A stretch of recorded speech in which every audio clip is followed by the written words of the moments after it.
Ladies and gentlemen, Facebook, Instagram, the entire lane of social media is July 26th celebration. The First State Old Timers Sports Association of Delaware, in collaboration with Delaware Liberian Association, present to you and yours Independence Day festivities to begin with Friday, July 25th ball and dinner. Address is 627 Smyrna Clayton Boulevard in Smyrna, Delaware. Doors open at 6 p.m. Admission is $50 flat. Then on Saturday, July 26th, kickball action will bring face to face the beautiful ladies of Invisible 11 versus the talented ladies of Madibaroa. Right after the kickball game, 90 minutes of soccer action will take complete control of the Brandon One Stadium. Invisible 11 RE making plans to stop Madibaroa from repeating history. Who's better than the other? Can Invisible 11 sabotage Madibaroa from repeating history? Who owns the First State of Delaware? Well, let's find out. It's going down on Saturday, July 26th. Address is 1400 Fork Road. That's the Brandon One Stadium in Wilmington, Delaware. Doors open at 12 noon. Admission for kids absolutely free. Children is $5. Adults is $10. For more information concerning vendors plus more, give us a call at 267-312-2745. You can also call 484-470-9204 and 215-704-1606. Right after the game, it's the after party. Hey, come on, come to party real hard. After party address is 2411 Lancaster Avenue in Wilmington, Delaware. Then the cookout follow on Sunday. It's absolutely free to all. The women of Delaware will bring the food as the gentlemen of Delaware, they have agreed to come with the drinks. Come on, ladies and gentlemen. Cookout address will be announced later. Come and enjoy the Liberian 178th Independence Day celebration with the Delawareans in Delaware. I'm His Eminence G. Francis Torgbean. Hey, come on. Meet me in the First State of Delaware, and I'll be glad to meet you.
Ladies and gentlemen, Facebook, Instagram, the entire lane of social media is July 26th celebration.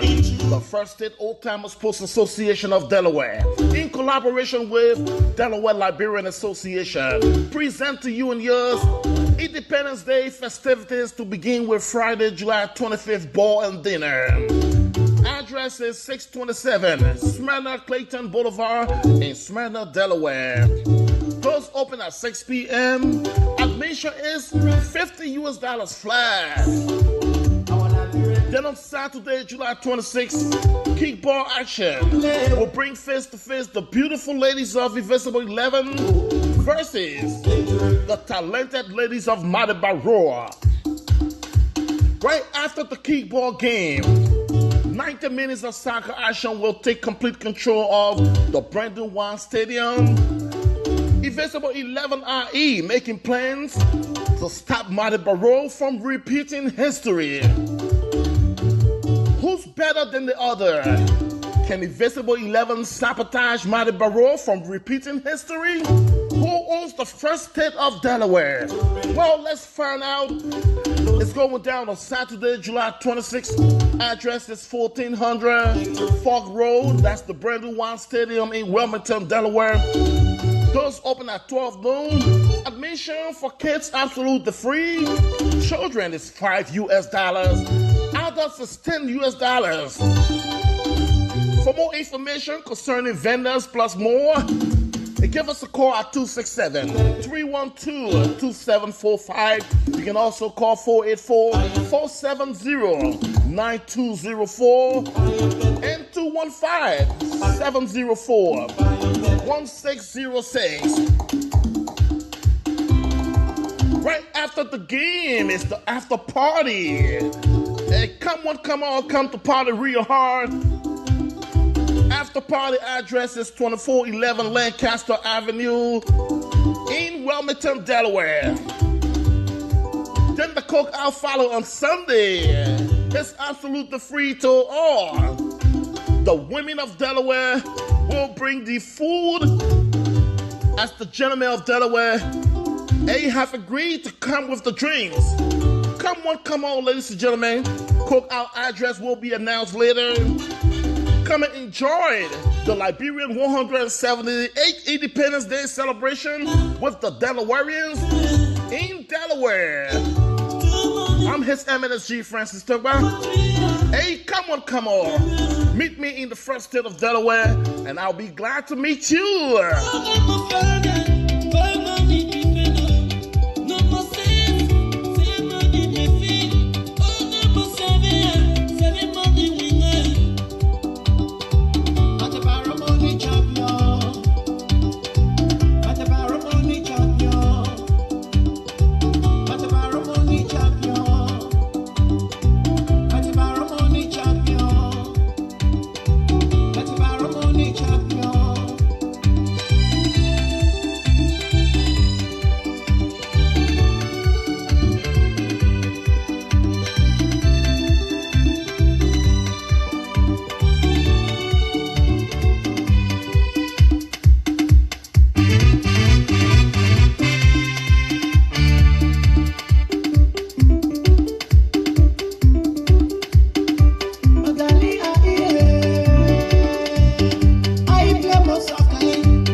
Ladies and gentlemen, Facebook, Instagram, the entire lane of social media is July 26th celebration. The First State Old Timers Post Association of Delaware, in collaboration with Delaware Liberian Association, present to you and yours Independence Day festivities to begin with Friday, July 25th ball and dinner. Address is 627 Smyrna Clayton Boulevard in Smyrna, Delaware. Doors open at 6 p.m. Admission is $50 US flat. Then on Saturday, July 26th, kickball action will bring face to face the beautiful ladies of Invisible 11 versus the talented ladies of Madabaroa. Right after the kickball game, 90 minutes of soccer action will take complete control of the Brandon Wan Stadium. Invisible 11 RE making plans to stop Madabaroa from repeating history. Who's better than the other? Can Invisible 11 sabotage Madabaroa from repeating history? Who owns the first state of Delaware? Well, let's find out. It's going down on Saturday, July 26th. Address is 1400 Fork Road. That's the brand new Wine Stadium in Wilmington, Delaware. Doors open at 12 noon. Admission for kids absolutely free. Children is $5. Adults is $10. For more information concerning vendors plus more, give us a call at 267-312-2745. You can also call 484-470-9204 and 215-704-1606. Right after the game is the after party. Hey, come on, come to party real hard. After party address is 2411 Lancaster Avenue in Wilmington, Delaware. Then the cookout follow on Sunday. It's absolutely free to all. The women of Delaware will bring the food as the gentlemen of Delaware. They have agreed to come with the drinks. Come on, ladies and gentlemen. Cookout address will be announced later. Come and enjoy the Liberian 178th Independence Day celebration with the Delawareans in Delaware.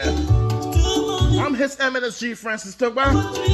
Hey, come on. Meet me in the first state of Delaware, and I'll be glad to meet you.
Ladies and gentlemen, Facebook, Instagram, the entire lane of social media is July 26th celebration. The first state Old Timers Post Association of Delaware, in collaboration with Delaware Liberian Association, present to you and yours Independence Day festivities to begin with Friday, July 25th ball and dinner. Address is 627 Smyrna Clayton Boulevard in Smyrna, Delaware. Doors open at 6 p.m. Admission is $50 flat. Then on Saturday, July 26th, kickball action will bring face to face the beautiful ladies of Invisible 11 versus the talented ladies of Madibaroa. Right after the kickball game, 90 minutes of soccer action will take complete control of the brand new Wine Stadium. Invisible 11 RE making plans to stop Madibaroa from repeating history. Who's better than the other? Can Invisible 11 sabotage Madibaroa from repeating history? Who owns the first state of Delaware? Well, let's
Hello, ladies and gentlemen. Welcome to the Thursday edition of the closing argument.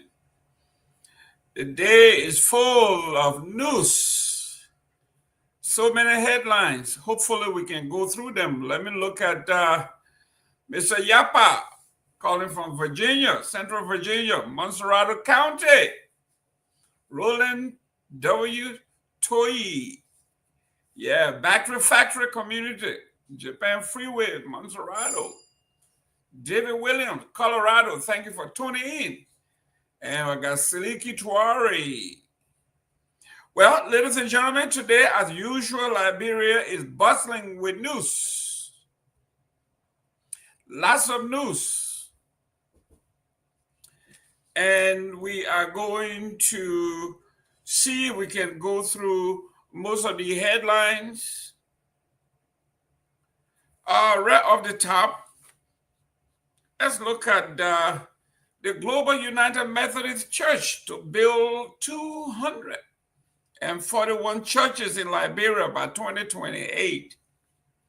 That's from the United Methodist Saga. Number two on this list, which is a relief, if it is true and not bluff.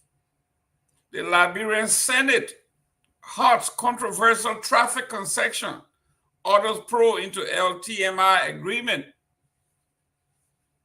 This is what we are talking about. If this is not a bluff, if this is real, we have to commend the Senate. But we are going to dig a little deeper. Then number three on our list is, this has been carried on the front pages of the Liberia Investigator. LDEA officer beaten to death by mob in Garguah. Manhunt launched for suspect Black Battle.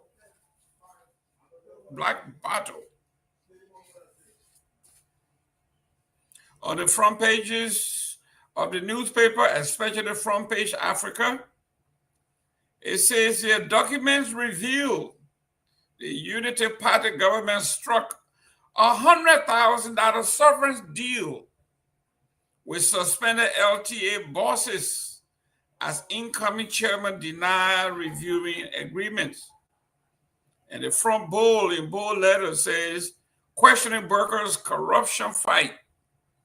If President Walker said he was fighting corruption, why is he paying this much money to entice or to appease the folks to resign from their offices? Good news for the government and good news for the folks in Riverside. On the front page of Investigator, Riverside County connected to the Liberia National Power Grid for the first time. We got light in Riverside. We want to say thank you to the government. This is huge for our folks. For the first time in Riverside's history, according to the newspaper, we are now having the entire county on the grid. We are filling a generation. Expert says President Walker drug war lacks urgency as generation slips through the cracks. We are filling a generation to drugs. Liberia World Bank signed $88.7 million deal to improve primary education. We are going to dig a little deeper. What does this mean?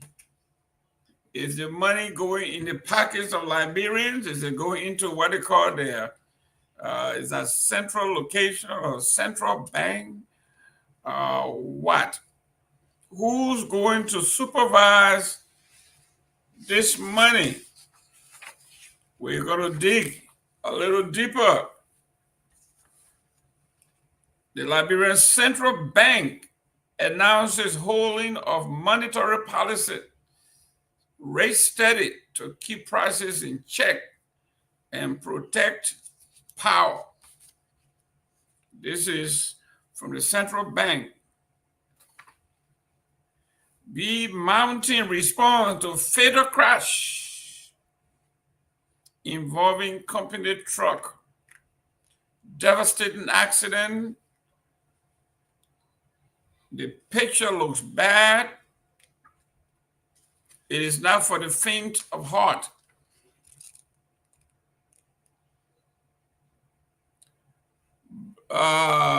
Braham Bambagida Highway, Liberia, Beer Mountain Mining Corporation has confirmed that one of its trucks was involved in a serious road collision on the highway, triggering an official police investigation and prompting the company to extend condolences to affected families.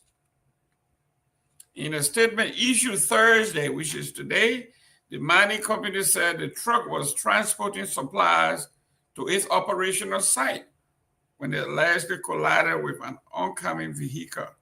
While details remain unclear, unconfirmed reports suggest that the incident may have resulted in several fatalities. Wow. B Mountain again in the news. B Mountain in the news. Not for the better good, but for another tragedy. Let's look at some of the papers. The Liberian Inquirer, Liberia's Inquirer today. Worker keen on transforming primary education as government signs $88.7 million with the World Bank. Citizens to pay taxes via mobile. So if you owe government, you can now pay your taxes by mobile. You don't have to go to anybody's home or any offices, and you don't have to bribe anybody. Hopefully it works. The front page Africa headline already, we are failing our generation to drugs. The Inquirer again, China partners with the government on healthcare investment. The Observer, traveling to the US gets more expensive. Trump government hikes visa fees for Liberia and other countries. If you are going to the United States and you're going to apply for a visa, like Madam Ellen Johnson used to say, you are on your own and leave your to God. Because if we are here and thousands or hundreds of people are applying for visa and only less than 10% is getting the visa, we are talking about millions of dollars. People apply and they are denied, and the money is non-refundable. The price has just gone up.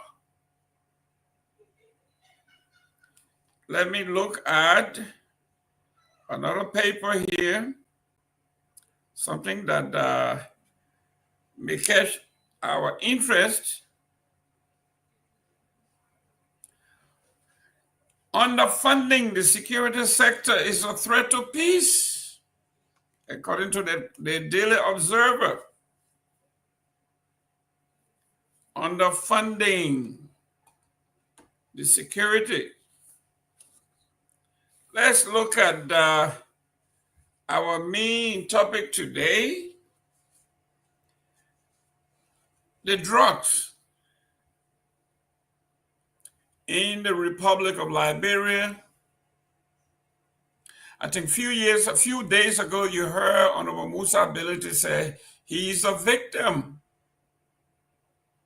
Drugs have touched his family, his children, particularly his son that is serving time.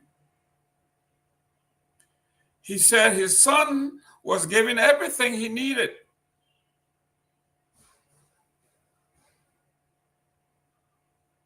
He fell victim to drugs. Not only using it, but became a supplier. And it takes guts for a father to admit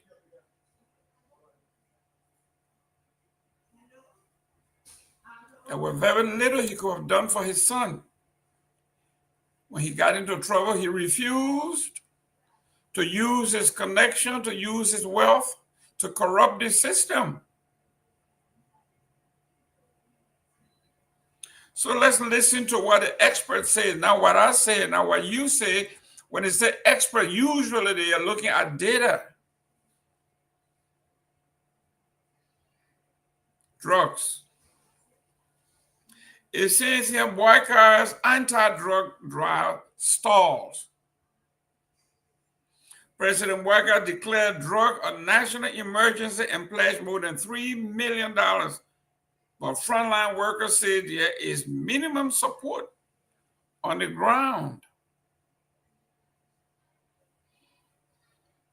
People go out into the public and they make these fabulous and flowery pronouncements. But like the saying, where the tire meets the road, it is nothing but promises. The untrained groups running rehab centers. Subheadline. In the absence of government-run facilities, unregulated organizations, some headed by former warlords, are stepping in, sparking fears over patient safety, abuse, and ineffective treatment. This is serious.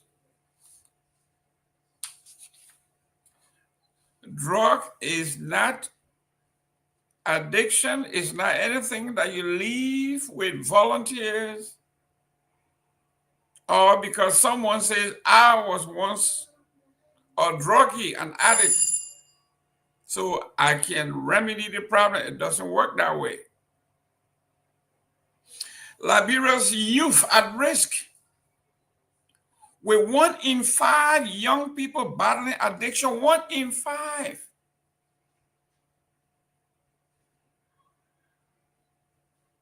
I know my math is not good, but I know it's 20%.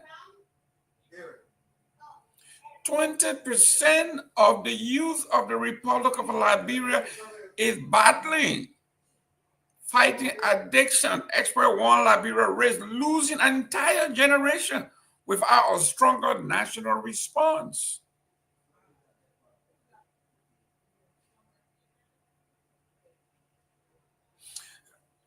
For our folks in the market, on the streets, they are telling you that if you were counting people on the street, every 5 person you count, 1 of them will be a Zogo. It goes from the highest, the richest people in the family, the most influential people in the family, to the poorest of us all.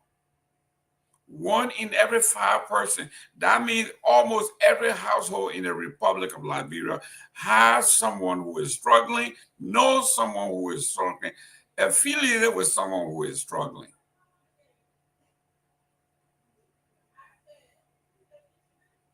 With 1 in 5 young people battling addiction, experts say and warn Liberia risks losing an entire generation without a stronger national response.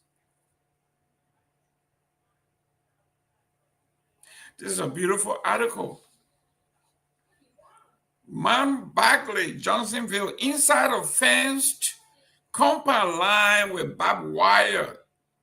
Jacoba Kamara sits quietly among dozens of recovering youth once gripped by drug addiction.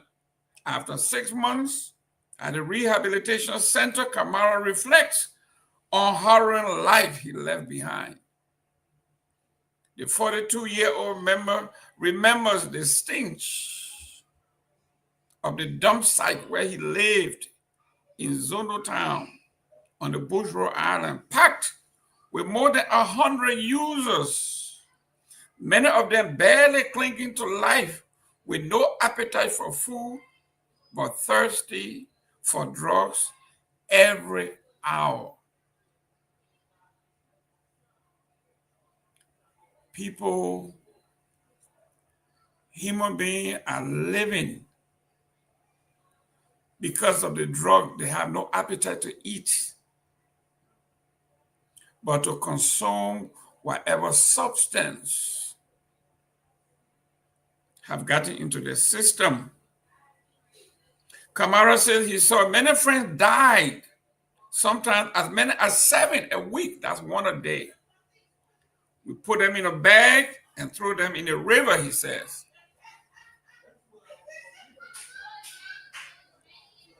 We are putting them in a bag and throwing them in the river. Kamara said he has been sober for 6 months. He is learning to drive a tractor and bake bread here at the Journey Against Violence Rehabilitation Center run by Joshua Milton Bly.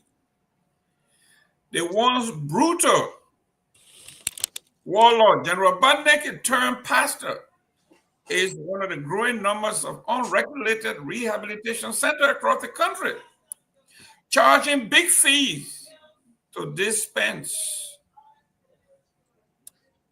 and serve desperate families. This is the man who has been responsible for putting these people where they are. Then he turned around and charging them astronomical fees because they are desperate. Let me work on the Chief Tomalin. George, happy 26th to you in advance. Yes, good to see you, Mr. Gilman. Is the senior veteran J. Victor Nangbe, one of Liberia's greatest, and also the chairman, the big boss, Jerome Gilman. Man who will be leading the team to Ghana soon for the meeting with our great interview with President Mahama. So, great Jerome Gilman, team to Ghana. We're the first Liberian platform going to do that. We're ready. Yes, they'll be leading that team, man. You can't wait. By the way, it's a good look. Happy 26th to everybody. 26th for me, it starts as when I lead this show. It starts for me. A lot of activities happening this weekend. We're having this as a program we're invited to. So a red carpet, all white. Ooh. Chairman Costa, he just arrived. He just touched down. He will be the guest speaker to that occasion, I think. Yeah. And then we have Chairman Sanvee. We got even our man Kev Hassan all be there. And our man Peabody is already on his way. He's airborne now, on his way to represent TCA in Europe, at the Liberian Community in Europe program. He on his way to represent the TCA there. And we'll be getting there. And then so we're preparing for the 26th, Liberia 179th Independence Day. We look forward to having a nice weekend in Liberia. Our government has already started the 26th celebration already. The president has been making his tours around, dedicated some programs. The former president, he's on his way to Paris, France. So everybody is getting set for this program for the 26th. That's the only time we can celebrate our diversity, and as a country, Liberia is all we have, and we continue to protect our country and our land of our forefathers. But it's good, man, to see you guys. Everybody looking so that I know your pocket's empty because You know, sending money to Africa for the 26th. So, the same way, Viking, everybody same way. Hey, same ways. Yeah, you know, I was telling somebody today, one of my relatives were talking today. I said, remember, I was telling y'all, I say, right now, I was doing the runoff, right? I said, my runoff election, I supported we are my candidate. I say, at least if we are win, my friend in there, I can come here, we all can bring bread together. But y'all vote for y'all gonna put this. Oh no, we're voting for the rescue. I said rescue too. I said, the rescue power now. I said, what's different now? And they said, oh, you know, that how they been sent a war. I said, send a war. No, you rescue so they can change the thing, change things around, but they're not changing since the scene. So right now, when I tell you now, you're not looking now for a transformative leader now. Your funds are different now. Yeah, you want to listen to me now. Your funds are different. Who can change the whole trajectory of our country? If we do it now, we're gonna. And they say who? I told my family. So I told them I tell Lee Kennedy. I told them, they say, hey, I said, yeah. I said, you can support that person. Trust me, we'll be on the right path. But y'all go to the same thing again, you'll end up with the same results. Doing the same thing every time and expecting different results. That's how you call it insanity, right? That's right. But it's good to be back, man. And I see this guy, I invited this brother, my brother from Rhode Island. I invited him to come. I met him in Rwanda the other day. He's an independent free thinker. He's not for no party. And I told him we need you on the show because we need you because you're not supporting CDC, UP, any party. You're independent free thinker. Your views you express is mostly objective and rational. It's empty for white. I told you to come. I said, we don't restrict anybody here. You come, you express your view. You can blast the government. You can blast opposition. That's what's on your mind. You can blast us too. You can blast us too, you know. Yeah, say, and then he told me, he said, yeah, you supported we are like you in the second round. But guess what? There was a reason to do it. There was a binary choice. We have binary choice we made. So my brother Magni White, I hope after 26 you'll join us to make this platform more and interactive. So people will say, yeah, somebody can also be on the side. And Mr. Nagbe, so Nagbe, he for a party, but guess what? He a position always taking. He don't mess his words. He always comes straight. You know, he supported the ANC before. He supported the progressive, but he can hit the high. Everybody hit the high. So it's a gay man. Everybody going, is a tough man to talk about. But guy where he want to be. Guy has to be moderator. The face of TCA. That's the greatest side of it. Who gain that era there. That's it for him now. Wait for that see. Yeah. Yeah, go President Mahama and his son. Ben Mahama, that he need, right? But Ben Mahama? No, John Dramani Mahama. The man know what you're talking about. That Ben Sanvee got Ben Mahama. Yeah. The TCA, the president of Ghana invited the TCA to sit down and talk. So the thing our president do for us, the president gonna do it. You see it? It's a shame. Well, a foreign president inviting a local platform to go and sit down and interview with him. I want a president that refuse. They won't do it. But for a reason, we know why. But we'll go there. You are a good prophet. Good prophet never respected in his own home. That's why we sent him over. But guys, let's look at some of the things. Oh, the Stockholm syndrome. That's correct. Where the folk feel sorry for their captors, and that's why it is. Can you imagine somebody paying butt naked to save their lives? Can you imagine? It's unbelievable. But you said July 26th, so let me give the president some good news. Riverside County connected to Liberia National Grid for the first time. I don't know if that's true the first time, but Riverside got light. They just turned the lights on before the 26th. Oh, my country, my father, my grandfather. Oh my God. That's correct.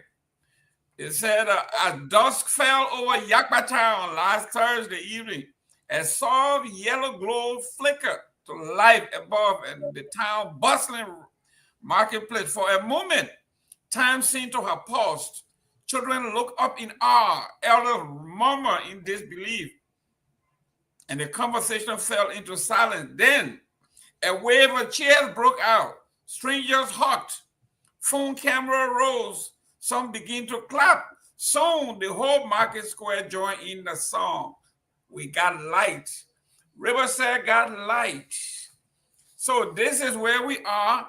They say, let there be light. And there was light in Riverside.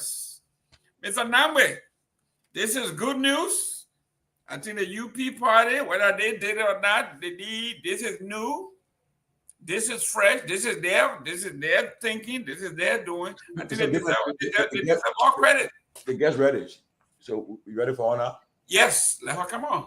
Okay. We're now bringing our guest. Yeah. Miss Kamara is back. And bring her on. Okay. We're now bringing in Madam Fanta Kamara. She's called the disruptive. Go ahead, Mr. Gilman. Great. Ladies and gentlemen, our guests, we are getting powerful women back to back. We had Honorable Julia Duncan Cassell yesterday. We got Ms. Kamara coming in today. Hopefully next we're going to have Madam Mary Braw here. So the women are making their mark. And the headline in Monrovia today, I will ask Mrs. Kamara to chime in. It is this one. This headline.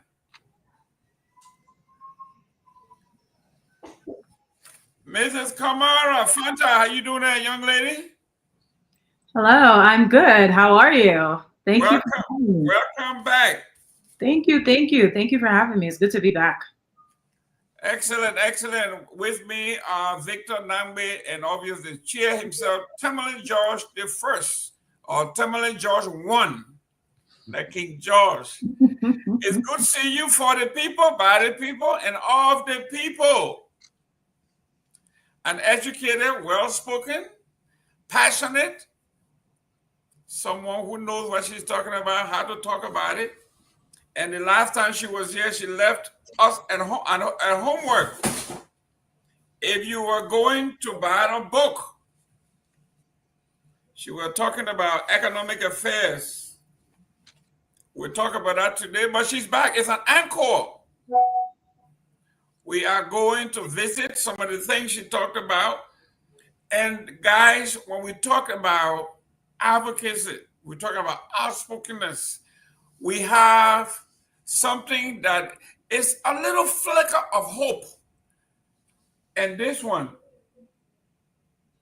And hopefully we're going to be saying the same thing about Zoom Lions soon.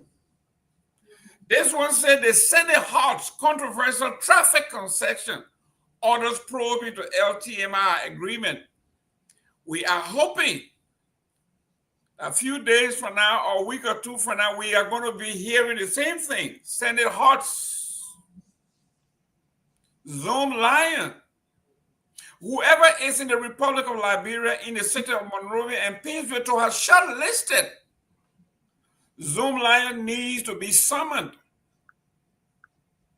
This is someone who is swimming against the tide of statistics, facts, criminal conviction, you name it, abandonment, expulsion from the World Bank. And if you take such a person and shortlist them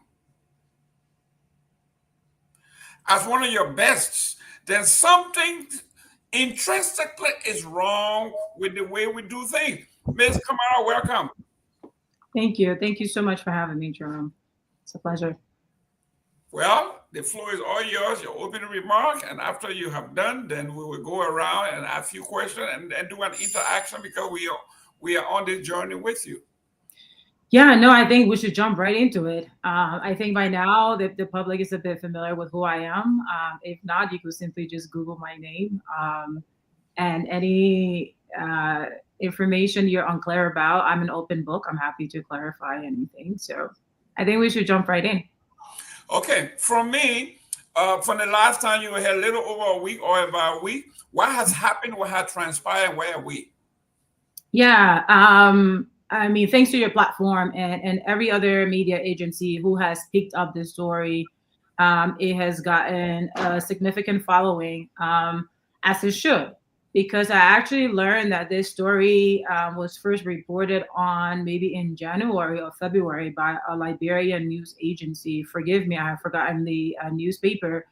But for it to have gone so long without anyone continuing to give it a level of attention that it truly deserves, was a bit disservice to the Liberian people. So I'm really glad that you can be certainly counted among the agencies who have consistently provided coverage for this issue, because this is not a Fanta versus Zoomlion issue. As I mentioned the last time, I'm very comfortable where I am. I'm able to navigate any type of ambiguity. I can go anywhere in the world and survive very easily. But the fact that I'm a Liberian means that I do have an obligation as a citizen to this nation to call out corruption, to call out inequalities, to call out any type of negative, I would say, issues that impact or affects the Liberian people at large. And when we just listening to you go over some of the headlines today in the media, it's so sad that our youth are often the ones who are mostly impacted time and time again, right? Every time there is an issue, the youth are the ones who are getting the shorter end of the stick. I think we need to change that. This is an opportunity that could create 200,000 jobs. I want to repeat that. 200,000 jobs could be created from this concession contract, which is what it is. They're introducing a minimum figure of 210 million. We know that's on the low end, because Zoomlion's tactic is to come in on that lower end, and MCC in their RFP that was tendered by the procurement director or manager tender this contract for 10 to 20 years. So the reason why I said 10 years, it's so confusing. In part of the contract, it says 10 years, but then the lifespan of the contract, it says 20 years. And over the 20 years, more than 200,000 jobs could be created. I mean, even in the first year alone, you're talking upwards of 10,000 jobs being created by developing this integrated waste management system that will not only focus on the collection and disposal of waste management, but also establishing or fortifying an entire industry that is non-existent, truly developing an ecosystem that the Liberian youth, the Liberian people could absolutely benefit from. I mean, all of this ties to creating economic sustainability, creating socioeconomic opportunities for Liberians and the youth at large. So it's a much larger issue that every single Liberian should be enraged about. It's an issue that should be spearheaded by the Liberian or the Monrovia and Painesville representatives and senators. So when it's kind of sad that you don't hear anything from Darius Delan, you don't hear anything from Saad Joseph. Instead, the senator who's been championing this is Senator Snow from Bummy County, right? I mean, and that just shows to his character. Whatever grievances you have with him, the fact that he is standing up for the people of Monrovia, whereas the Monrovia senators or the senators of Montserrado, right, have not said anything about this issue or have not been as vocal as they should be about this issue. I think it's a complete disgrace. I mean, we shouldn't mince words because this is about people's lives. We continue to see this, and the reason why it permeates, it has continued, is because we often want to criticize in the corner and not be very, very urgent about these matters. This is a huge matter. 200,000 jobs, minimally 10,000 plus like a year, is not a small feat. You're talking about developing systems like composting for fertilizers and the rubber industry with the recyclables, right? And so many other industries could be generated from integrated waste management systems. I mean, you're talking about things like oil and gas, right? That the trucks would need to fuel themselves to deliver waste to the landfills or to even move from one community to the next. It's a massive ecosystem that could be created here, and it's not getting the level of attention that I really think it should be. So I'm really glad to your entity for continuing to shine the light upon it. But the Liberian people are going to be impacted, and we absolutely need to hold their representatives and their senators responsible. And the fact that they're not speaking, are they part of the kickbacks that Zoomlion has ushered out? You know, allegedly have they been bribed? To Liberian people need to ask them, and they need to answer. If you're a senator or representative of Montserrado, you need to have the loudest mic. And the fact that I don't see any of them doing that is disgraceful. Wow. Ladies and gentlemen, when we are talking about landfills, she's talking about garbage. Let me look at some of the things that, besides the $200,000 jobs, I did some research on this because I knew she was coming on. Landfill primarily can produce methane. Mm-hmm. Methane is a major gas.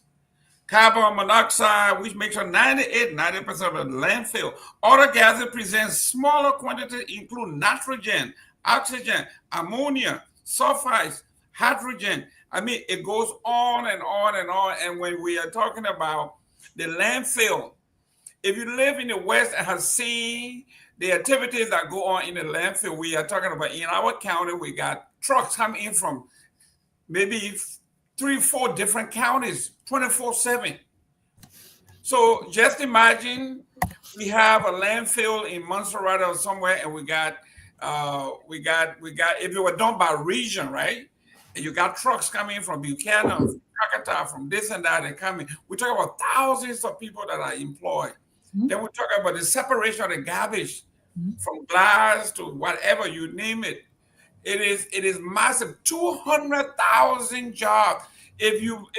Let's say we get 10,000 jobs per county, that's just 150,000. Can you imagine? 10,000 jobs in River G, 10,000 jobs in Sino, 10,000 jobs in Bassa. Just more than that's just 150, and you still got another 50,000 to go. Mr. Namwe, your take on this issue, discussion, questions, inquiry, build up information for our guest. Hey, it's good to be with you guys. Happy 26 to all. Ms. Kamara, welcome back. It's good to have you back. Mr. Jackson, Mr. George, and Mr. Gilman. Hello to our audience as well. Share the show. Thanks for joining us. If you love Ms. Kamara and you support the cause that she's fighting for, which really is a cause for all of us, share the show. Invite your friend.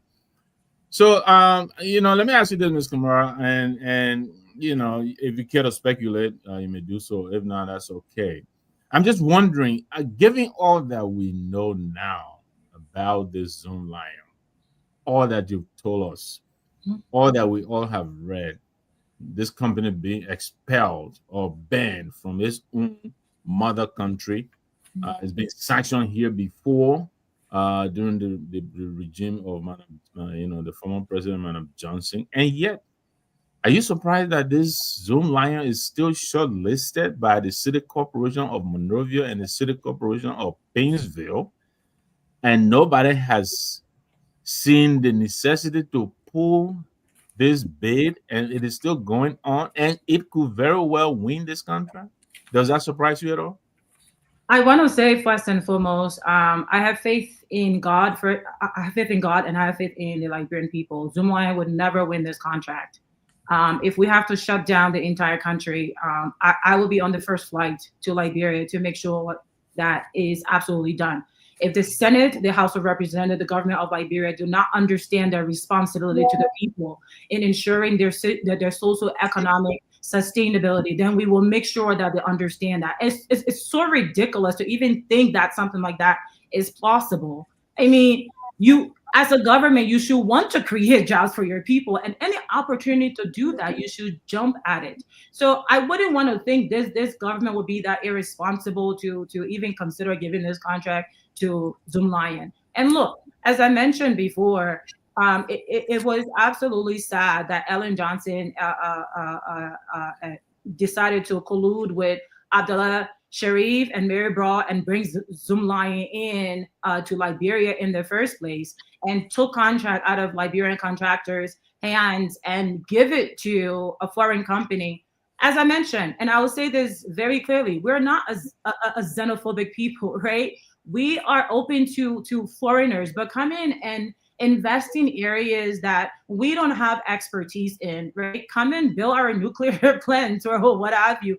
Come and do trains, right? Like, I mean, transportation is a headache in Liberia. Come and contribute to those infrastructures that are not there today. But for something that, even if you say as a government, look, Liberian companies do not have the capacity for such a large project, you have the ability to build their capacities. China does this to their people. They subsidize their works, even locally and internationally. If a Chinese firm is interested in doing business locally, does not have $1 or 1 yen to their name or 1 yuan to their name, they're able to go to their government to get funding to do that. If they want to do business outside of their country, their government subsidize most of those contracts.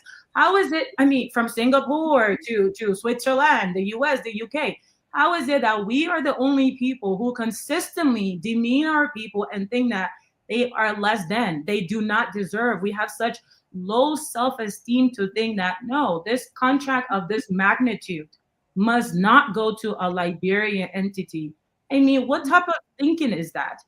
And I always like to give room and give an opportunity to whomever the decisions makers are to say, look, whoever is in your ear, whoever is fooling you, have some courage, right? Have some balls, have some dignity to say, you know what, for the first time, I might do the right thing, because these people were under the rain and sun, and they voted me, right, to ensure that no matter what other corrupt activities I'm engaged in, let me at least be obligated to them. Let me at least create opportunities so that they're able to put food on their table.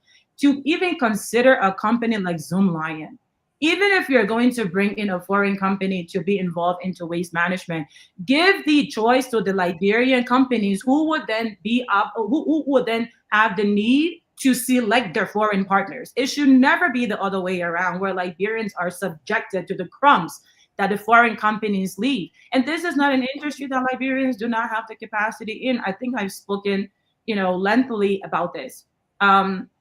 It is not a complex subject. It takes some time to understand, especially if you want to get it right, which my company dedicated blood, sweat, and tears to, and we did it quite well. It can be done. It is not impossible. Those Liberian companies who are interested in waste management, or those who are doing waste management on a smaller scale, they can absolutely do it. I've said this and I will say it again. I'll offer my services like as a consultant to ensure that they build up their capacity, they build up and they're able to bridge whatever gaps the city of Monrovia and Painesville are using against them to give this contract to a company like Zoomlion. Let me just speak shortly about the 6 companies on the list that they have shortlisted. So you have Zoomlion Ghana, which is from Ghana. You have another company on there from the Middle East, a Dubai company. You have a company on there from India. You have a company on there who's fronting to be a Liberian company, but it's a Chinese company. And then you have another company on there that is registered in Bermuda. I think I spoke about this last time, which is a fraudulent company. Look, it's so sad. It's so sad that this continues to be the trend. When are we going to say no? When are we going to say this is the red line? No more. We cannot move beyond this line because it is detrimental to the very sustenance of our people and to the existence of us as a nation. We're talking about celebrating independence. With all of these issues going on, from the drugs issues to transport, right, to police brutality, I mean, the list goes on. Why can't we focus on something that gives back to the people? Why should the government continue to be in the news for everything negative? Even when they try to do something right, understand that if you allow these negative stories and issues to permeate, they will overshadow even the good that you're trying to do. So just do better and be better. And it's not rocket science. Thank you. I'll pass it on. But before I do, you asked when and how do we say no? If you're watching us, here is how and when you can say no. Scoot on over to www.cmclib.com. Sign up, join the movement. Let me welcome Honorable Pewee. Little Pewee, welcome to the show.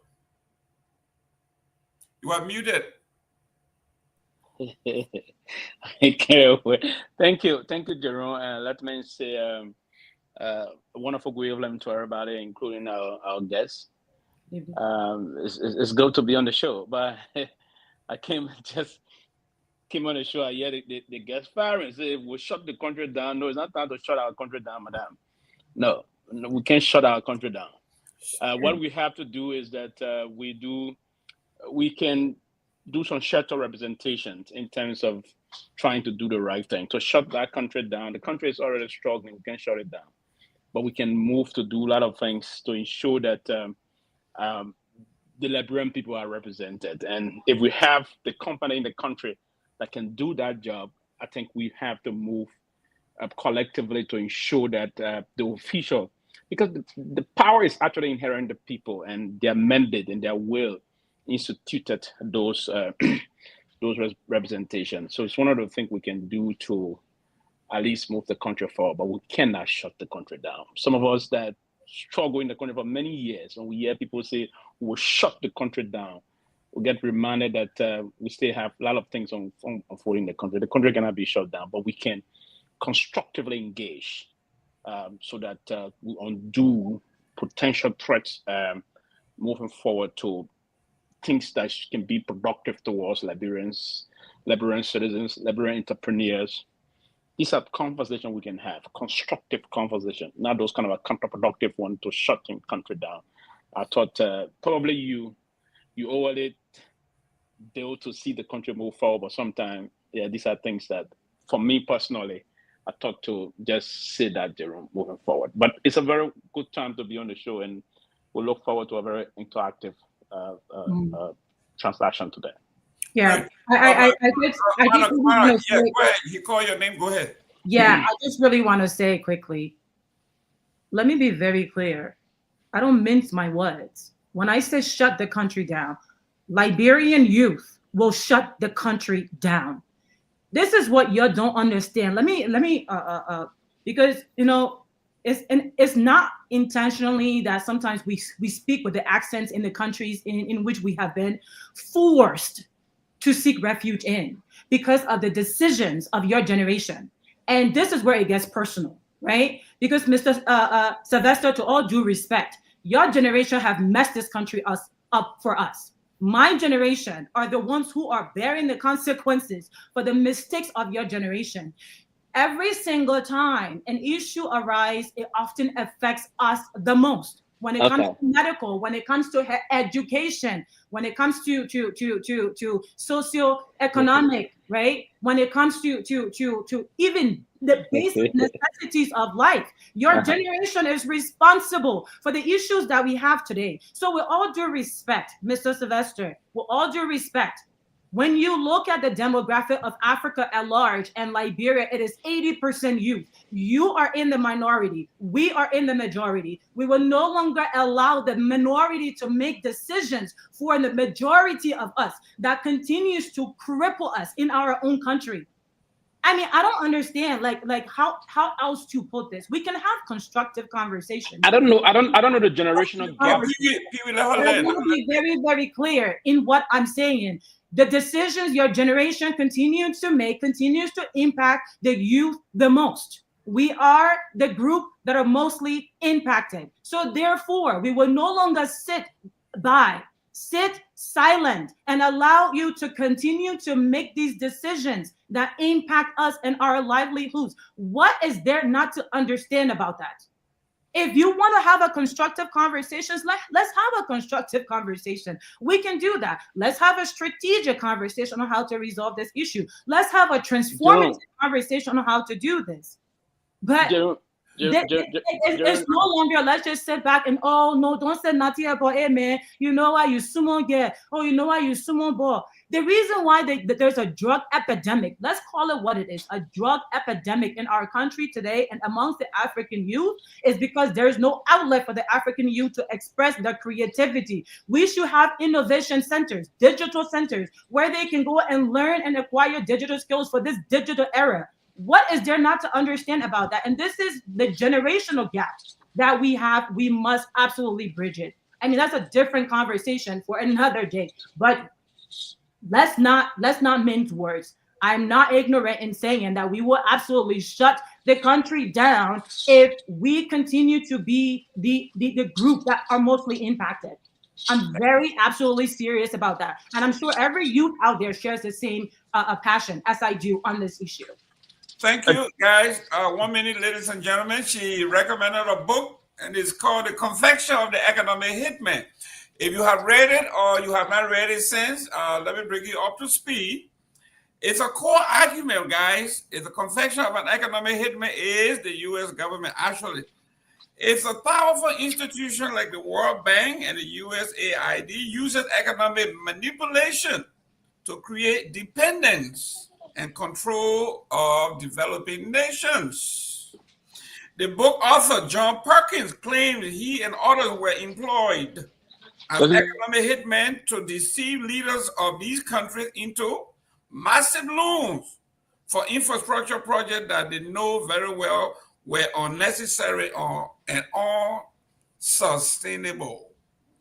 That is the economic hitman. I'm coming back to you, Pewee. Mr. Seaton, welcome to the show. Thank you. I'm glad and I'm happy to be back on the show. Thank you. Okay. Before I go back to Mr. Pewee, we do not want to make this a dialogue. We want to make No. Listen. First and foremost, this is not a dialogue, right? And we'll come to the show with Club with the responsibility also to provide the necessary information when there's destruction of misinformation, people saturated with misbelief. It is upon us to come and do the necessary clarification. You have to understand this, given. Yes, but and my generation in no way. I don't know how she's going to pat from my generation to say my generation they harm to the country. I don't understand that thinking. But I'm not going to dwell into that. But what I'm saying basically is that there's no young group of this or her generation as she want to consider it. Probably she's 17, 18 years old. The generation will be different from mine. She's 17 years old. I'll take that. But there's no group of 16, 18, 25-year-old generation in the country that will push to shut our country down. What they can do, they will engage in constructive conversation. That's what I said. What we've done in the country, particularly my history of advocacy in Liberia, gone a long way in trying to change the current trajectory of the kind of a dogmatic attitude we have in the country. We've pushed for that. And what we've done is not only for us to change the systematic thought process about legislation, about youth creativity, youth empowerment, and bringing more innovation. We've pushed for what we call the revolutionary transformative process in that country. So we've done that. So I don't know if my generation will be far from yours. Then you should be 16 years old. If my generation, then I mean you be in the category of my daughter. Then that means we'll be different. But we should be of the same generation. The same generation. We may not be of the same age, but the same generation. So I have been one person that have pushed for the transformation of our generation. But quickly, I will end. It's not going to be a guys. 1 minute, guys. Let's mute when somebody's talking. Mr. Seaton, you got to. There you go. Thank you. I will end on this note. What I was just trying to say is that if you shut the country down, you advocate for no one. If you shut the country down, this is a country that went through a devastating, tumultuous civil crisis. To come back to say you will shut a country down that is trying to move forward. Now, there's a problem we all can bitterly speak against. How can we change it? We can change it by consistently advocating for a kind of a way we stop the menace that is unfolding and engage into a more constructive issue. Now, Our guest just said something about Madame Salif, and I was very key at the time on the Zoom Lion issue. Madame Salif and Mary brought Zoom Lion into the country. No, it didn't happen that way again. And this is a perception problem. So when make the correction. Yeah, make the correction. When Zoom Lion first came to the country, it was a World Bank process that was initiated to bring Zoom Lion to Liberia, not Madame Salif. When it came in first and foremost, the World Bank said the country went through a devastating civil crisis. It was the beginning of everything. There was no company of such in Liberia, Liberian owned, that could do the job. When Ome was coming, the same with Ome came, Ome brought, they procured people from outside to get job done in Liberia. Zoom, the World Bank went through a competitive process. There was a billionaire at the time that even supported some of the projects. It's American billionaire, I'm just slipping his name. The competitive process was done not with the government of Liberia, not Larry Broad and the rest of that. They brought the institution, and that Ghanaian company won the bid. It's how they came to the. I know about that because I spoke against it at the time. I didn't have the information. They see our emotional, our exuberant, emotional, saturated. But eventually, I got the facts. So sometimes we take some time and engage into the constructive meandering, and then we'll get all the necessary facts. I spoke against Zoom Lion coming to Liberia before when the war finished. We talked about Madame Salif and other people that brought them. No, it was a competitive World Bank project that brought them to the country. So she did not collude with nobody. She didn't do that. We investigated that. So you're misinformed. You're absolutely misinformed. Honorable Pewee. You're absolutely misinformed. You need to go back to episodes. Yes, Kamara, before I come to you, Mr. Pewee. Yeah. You saw the headlines in the paper where it says Monrovia City Corporation and Peace World Corporation have shortlisted. You saw that one, didn't you? Which headline? From when? When did that? 10 years ago? No, I read this was a major headline 2 days ago here. Now you see, now I'm talking about. I understand what, but you saw that, right? I haven't seen that. Okay, the reason I'm saying that, and I'm not countering that. Okay, what I'm saying here is if $210 million that's supposed to impact the young folk is being given away in a fraudulent way, then the young folk have the right to stand up. Go ahead, Ms. Kamara. And I support that. Thank you. Thank you very much, Jerome. Mr. Pewee, with all due respect, once again, you have been misinformed. If you have not been keeping up, please watch a couple of episodes back because that's how far we have come. The 3 hours I did was spoon on the whole genesis of how Zoom Lion came to Liberia. I did almost 3 hours the last time with a closing argument on how Zoom Lion came to Liberia. My company, you do not have any information compared to what I have about how Zoom Lion came to Liberia and who banned Zoom Lion from Liberia. It was my company who was responsible for emailing the World Bank and getting their corruption team to come down to Liberia to ban Zoom Lion. No one else was responsible for that. It was my company. I was directly responsible for that. And I have the emails to prove. You don't have the information that I have. And you certainly do not have any type of information to prove otherwise. I absolutely challenge you to that. So you've been misinformed. Please get educated and get up to date. I'm happy to sit with you and bring you up to speed if it's required. So when I say that absolutely the youth of this country needs to understand that there are active stakeholders. There should not be dormant stakeholders. There should be active stakeholders in this, in any issue that pertains to their socioeconomic status, especially as it relates to their country. They absolutely have the right to stand up to their government and say, look, the decisions you're making, they're impacting us this way, especially most of them negatively. What are you going to do about it? We're going to hold you accountable to do something about it. That's what I mean when I say shut this country down. When you talk about, like a level of how do you describe it? Passion, like what have you, sensationalism? Look, I'm not being sensational. I'm being absolutely real. The fact that we are where we are, and you talk about how you have contributed, your advocacy has contributed to some type of transformative ideological contribution to this country. Where is it?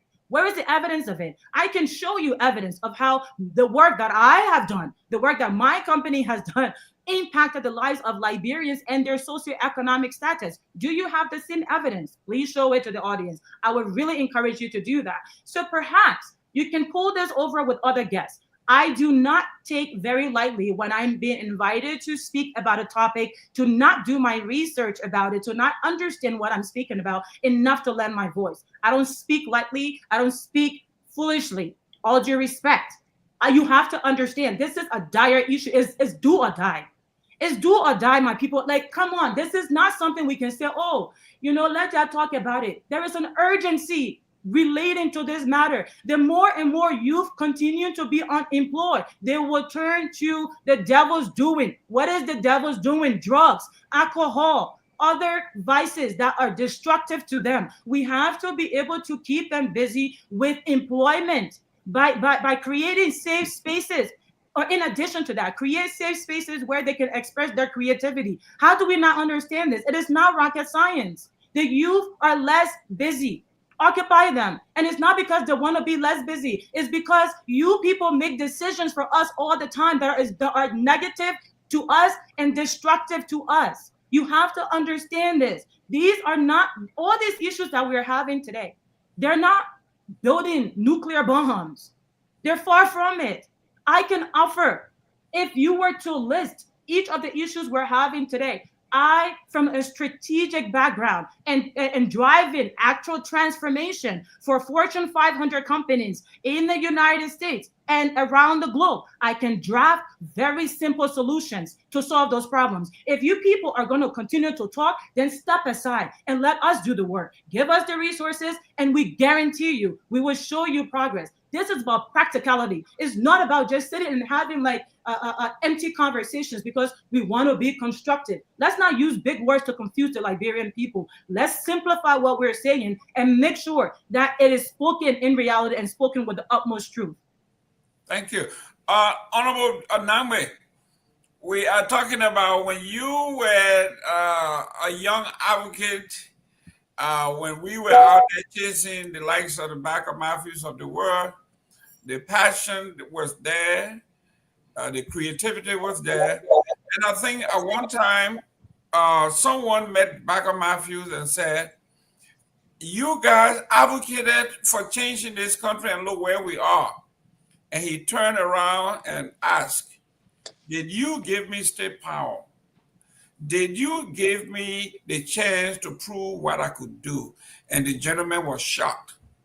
Couldn't say anything. Did you give me state power? When we gave you an avenue, you took something else. And this is where we are. Mr. Namwe, your take on the issue here, the future of the young folks, the responsibility of our generation, things that we did, things that we didn't do, and where we are. How do we move forward? Well, thank you very much. Mr. Diggs is in the back, and while he's coming, I remember having a conversation with him. I believe it was on this very network, this platform. He raised the same question. Progressives were given the opportunity. They didn't do X, Y, and Z. And I was saying to him, no, there is a difference. There is a difference between being a part of a government and being the head of the government. There's a big difference. For instance, here, this is a unity party-led government. And so this government is driving the agenda of the unity party. If you want to effectuate change, you should seek to be the head of the government. It is easier to drive your agenda that way. But I think what our young sister is mentioning here, relative to the young people, is that we have to be engaged. We have to pay attention to what is happening to our country. We have to find ways and means to influence, the drivers of decision making. We have to make sure, because tomorrow the young people will inherit whatever has been done today. And therefore, it is the responsibility of the young people to pay attention and make sure they understand and follow what is happening. And I have to tell you, I'm heartened by the fact that people are beginning to understand that it is their sacred duty, democratic responsibility, to petition their government. And so I understand there's another protest coming up August 7th, I believe. There's one that was just held on July 17th. I understand this one is just a march to call the government's attention to what is happening. I think what Ms. Kamara is talking about here deserves another march to register to the government how much we are embarrassed that every contract, every concession of significance, be it B Mountain, be it ArcelorMittal, be it Liberia Transport Management Incorporated, be it the waste management, whatever it is, goes first to a foreign entity before, if ever, a Liberian is considered. I think we should all be concerned about this, and we should let our government know we've had enough of it, and we're not going to take it anymore. We're not going to take it anymore. If you think we don't have the capacity, help us, like she's saying, and scale us up. Give us a fighting chance. This government has a responsibility to do that. Every government does. Put some money aside in the bank to empower Liberian people who have the know-how but don't have the money, and help us up. This is how we build a middle class. But government after government after government, which you alluded to, Jerome, we've always championed, the Liberianization policy. What she's describing here doesn't sound like Liberianization policy. So I know Sylvester, he's very passionate and he understands the issues very well. But I have to disagree with him on this one. And I think when she said, we're going to shut the country down, as many people have indicated in the chat box, I think she's speaking metaphorically. We'll stop the government. It is our civic responsibility to do. Mr. Nagbe, you're sounding like let him land. Aggressive. I didn't get the job done, but saying again. But anyway, you can sound as whatever spokesperson want to modify. Yeah, I mean, I don't know what that means. If you ever give me the opportunity to lead the government, I can assure you will get the job done. But I will leave it there. I think you want to come in, so I'll give you the chance to come in. No. Go ahead. And complete. Mr. D, Mr. Siafadi, welcome to the show. Yeah, thank you, Jerome, and Fanta. Welcome to the show. Pewee, Victor, it's nice to be on. It's nice to. So yesterday you had your vice sister today. Yesterday you had your vice sister today. I got my vice sister, so I'm satisfied today. I grew up in Mano River. I went to Congo Public School, so I'm more vice than you. Nobody, but you see, you said the vibe boy made it look good. Yeah. Listen, Siafa. Let's look at the speech from the African Development Bank when he spoke to the president and his cabinet. He mentioned word for word exactly what she said. She said he spoke about the urgency of now. He said, if you can't do the job, get out. If you are incompetent, this is not where you. This country, he said, needs to be transformed. Liberia is lacking behind. So what's the difference between what the president of the bank said and what our guest is saying? Yeah, I kind of agree with Dr. Adesina. I read that speech and I think everything was just touching on the right subject. And just to digress a little bit, so they had Senator Connor on the show. They had Senator Connor on a station in Liberia. And he made a remark. He said, well, Adesina said, if a Liberian says that, Liberia will get ridiculed for saying that. Yeah, so what he said was nothing new, just that it came from somebody with some gravitas. So I hope. But Fanta, let me get to this contract here. And before I get to this contract, and what he said, is sometimes a little bit insulting when you have these big government contract and all foreign company flies in and come and get it. 20 years ago, we were just coming from war. I could understand we didn't have the capacity, but we can't use that excuse 20 years later. So let me ask you on this contract. Is this contract 100% financed by the government of Liberia through MCC and PNG City Corporation? That is what it appears to be in the RFP. I'm happy to forward the RFP to you for you to read it and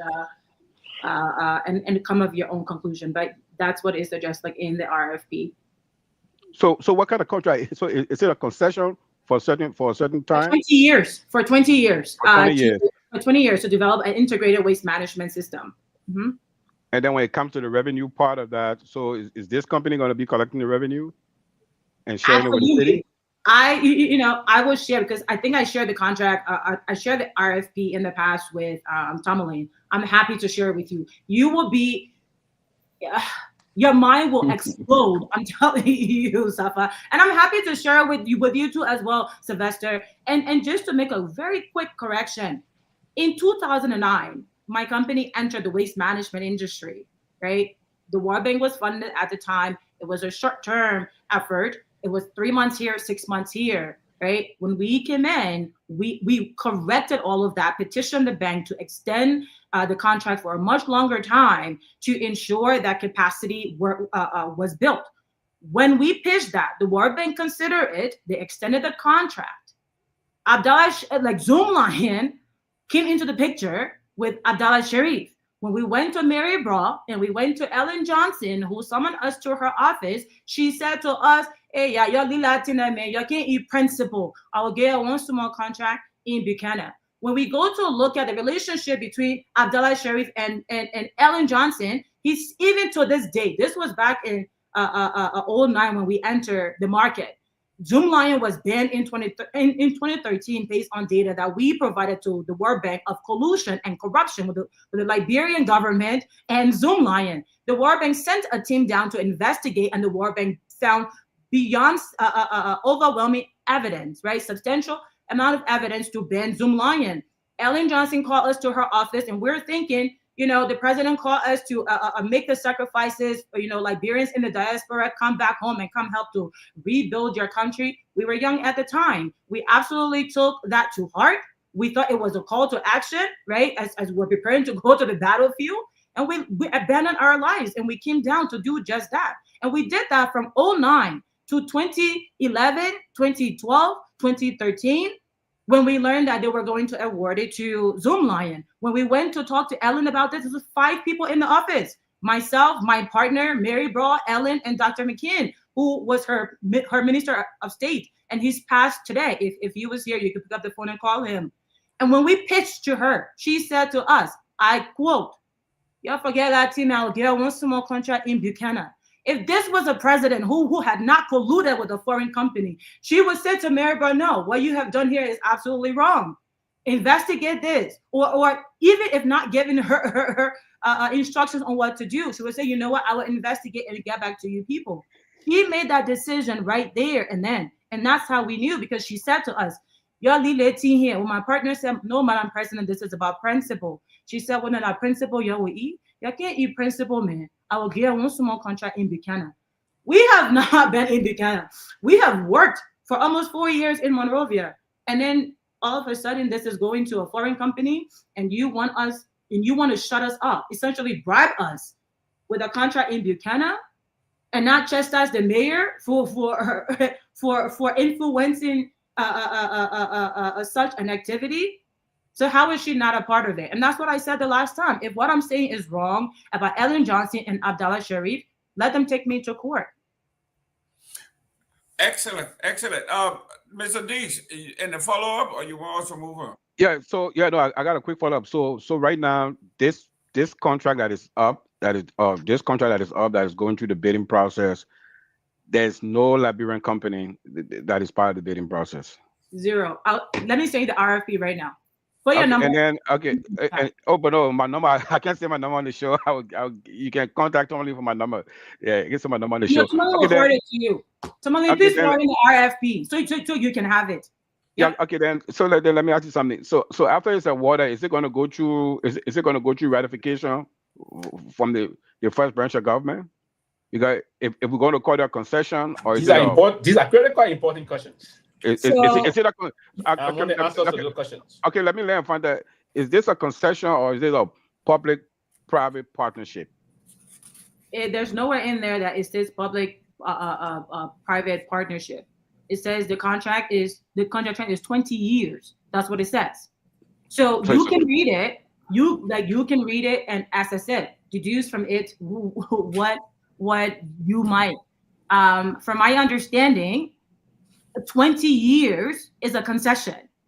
Yeah. So let me catch you to a point. The reason I'm asking because I don't know much about the city charter and city government when they get into contract, the approval process before implemented. That's why I'm asking whether it has to be rectified by the first branch of government. That's what I'm asking.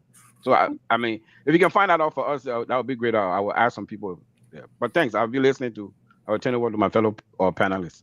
Good. Mrs. Kamara, I think one of my fear is when you were in Liberia at the time, you had a safety net. That means you could have petitioned the World Bank, and because they have systems, they came in and stepped right in. But this one, if it's 100% funded by the Liberians, that means our fate is in the hands of Monrovia. What is your take on that? We don't have that safety net of international corporations to whom we can, or to whom we can appeal. Now this is going to be strictly, because I'm hearing that this is going to be funded strictly by Liberia. So I would say absolutely. And there are entities that are Liberian entities who are responsible for the awarding of such contract, the PPCC, of course, NCC, Ministry of Finance, Planning Ministry. There is a list that I forwarded the last time. I'm happy to pull that list to share the entities who are responsible for reviewing this contract that can issue in it. This contract in the RFP, if I can just share my screen with you. While I'm talking. This contract in the RFP,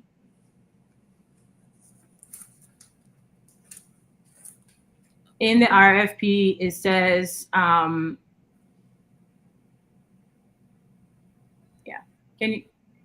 you're probably seeing your screen, right? Okay, it's right here. Can you see this okay? Not yet. All right, hold on. Stop sharing. Let me try this again.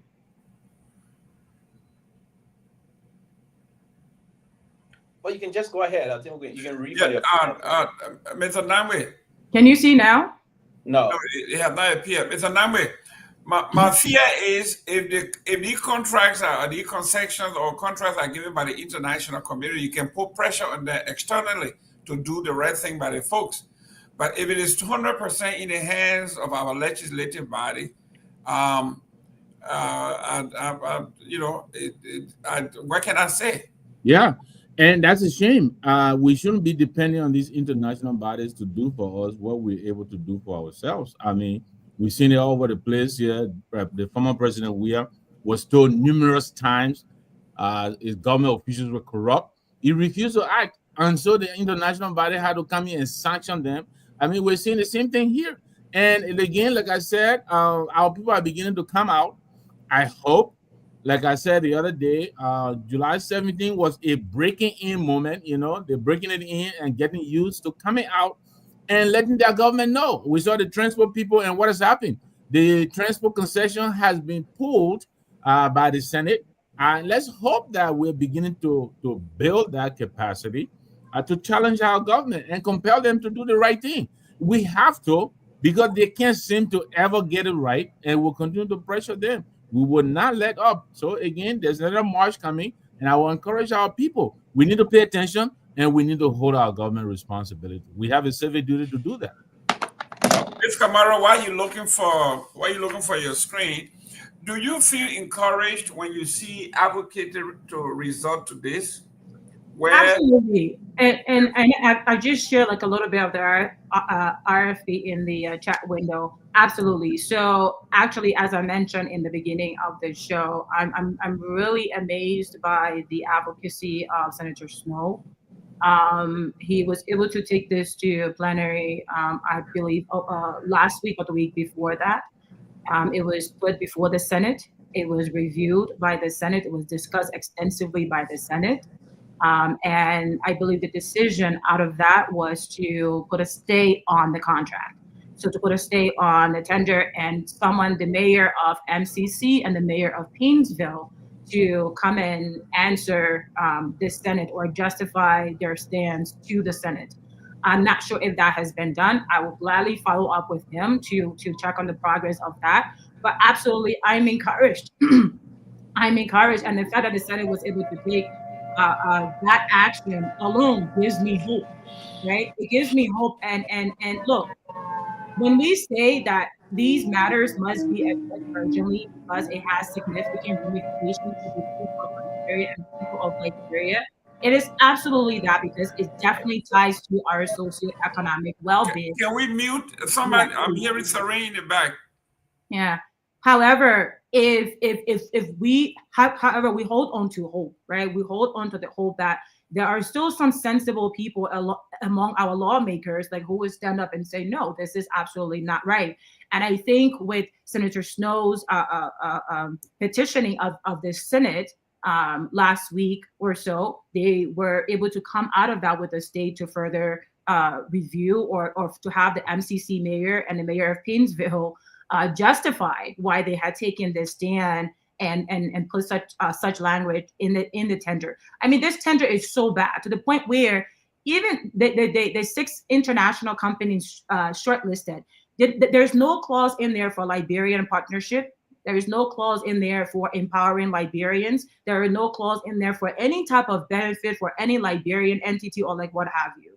It's as if, and I mean, I'm sure all of you are aware of this. The mayor of the city of Monrovia and the mayor of Painesville flew to Zoomlion, Ghana.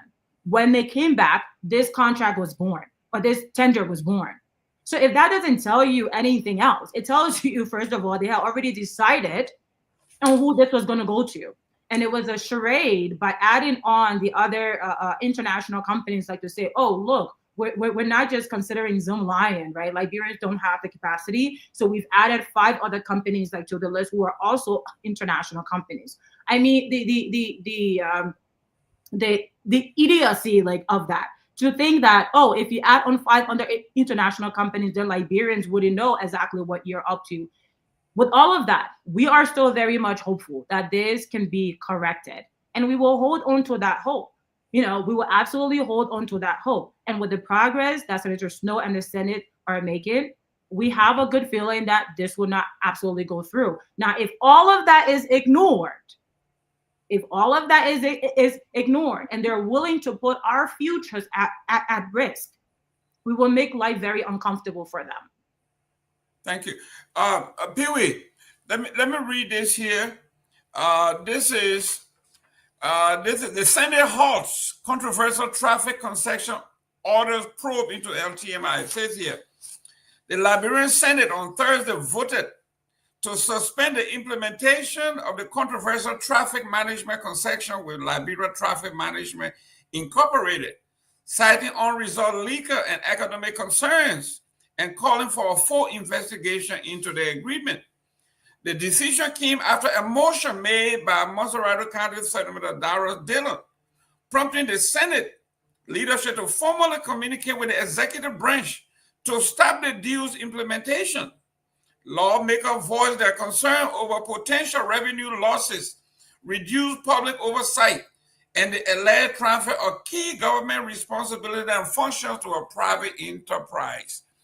And this, they said, began under George Weah in 2018. Mr. Pewee, you were part of the government at the time. This is 2018. And we signed this monstrosity. Your take on this? Again, we of time to time we have to rationalize the issue of public bureaucracy, and there's a lot of bottleneck will be created in the governance of the country. Yes, he said this initiative started 2018, but you didn't hear nothing about this initiative during the Weah administration. Nothing whatsoever. You didn't hear that. You didn't hear any level of giving potential contract to anyone during the Weah administration. Now, what I'm trying to say to here that I think I'm sufficiently inclined of this deep level of inclination about the particular public bureaucracy and the statutory responsibility of the Ministry of Transport. Now, the decision for the Liberian Senate is absolutely correct. And the Senate, and this is part of their oversight responsibility. And the oversight responsibility has been very well a year to by the Honorable Liberian Senate. Now, to give the contract to a private company, meaning you are usurping the function of the statutory responsibility of the Ministry of Transport. The act that created the Ministry of Transport is very clear and emphatic. So what the guys did from the perspective of the executive or whosoever that tried carrying on this meandering, I think they got it wrong, and the Liberian Senate is trying to come out to the room and catch them. One is the issue about raising the requisite revenue. Number two is the issue that the government bureau that will particularly issue do vehicle registrations, issue driver lessons.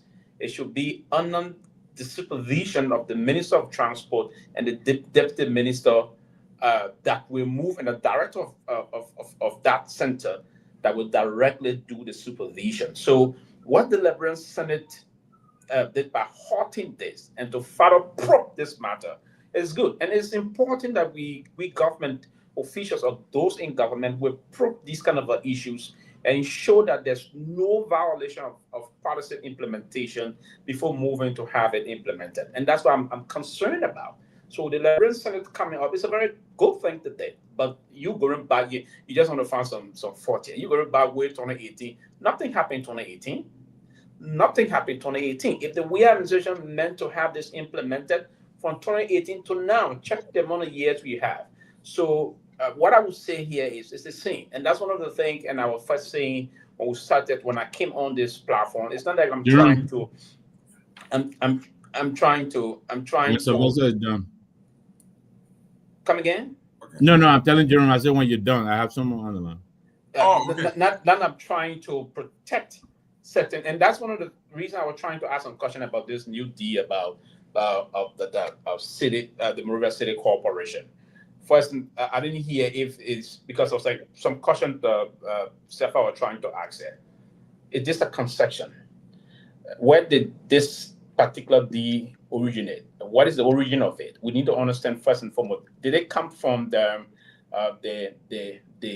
MCC, or it is coming from the legislature, or it came from the executive marshal to the legislature for ratification? So if not, then we want to know where the fund is coming from. Is it going to be an international bid? Do we have any multilateral institutions supporting this bid? And the same, I have been one person, I worked with the foreign ministry before. I have been one person personally that said that it is not a good thing for Buck Press to handle our passport issue. I have said it. Buck Press is just a Ghanaian printing company that is printing our passport. And I have spoken against that also. Do we have capacity in Liberia that could now come and start printing the passport? They saying the time to time been saying no. So Jerome, we've been loud, full-throated to these issues. But again, there's a lot of other bottleneck and bureaucracy that we have to unschool to get to some of these things. We need to catch the fight. That's why I wanted to know from our dear sister here, where is this money coming from? Who is trying to give this contract to Zoom Lion, if you will? Unlike the first one, it was not the government of Liberia that did that. So that's one of the reasons at the time, there was a serious capacity problem in the country. We just came from a devastating civil crisis at the time they did that, right? And that's one of the reasons why we at least accepted the reason they gave. But now, if the money is coming from taxpayers, we need to know if we have companies in the country that can get the job done, give the company to those people. Do we have institutions that got the capacity to do that? Give the job to them and they will have it done. But again, we still having some. She said she's going to send the RFP or whatsoever. We need to see it and go through it in a more detailed way to understand first. But who is going to fund this particular project we are talking about? And I thought, Jerome, you should be asking a hard question about that. We should have a detailed information about that. What's the start of this now? What's the startup? Is it going to be a service contract, or is it going to be a kind of a thing that we need to do a proper rectification? We've had nothing yet. Good. It's just something we have nothing comprehensive about this. When we ask questions, other people get a little bit issue, right? So, and that's one thing you're saying. You are not be asking the kind of question to know, so we can have a detail about it. Okay. They ask where the fund is coming from. She said probably for now she's not definitive as to where the money is coming from. When I understand the money is coming from the taxpayer, but Mr. Nama, go where ahead. Taxpayer, is it in the budget? Is it going to be budgeted? How is it coming from the taxpayer? Yeah, go ahead. Your caller, sir. Sometimes you don't, if you have FIBO in applying this thing, this will not get them all. And I just decided to weigh in on the what's being discussed. I want to say thank you to our beautiful sister on the show. She's firing, and everything is in the right direction. Are we not good looking? Are we not good looking brothers here? Are you guys hearing me?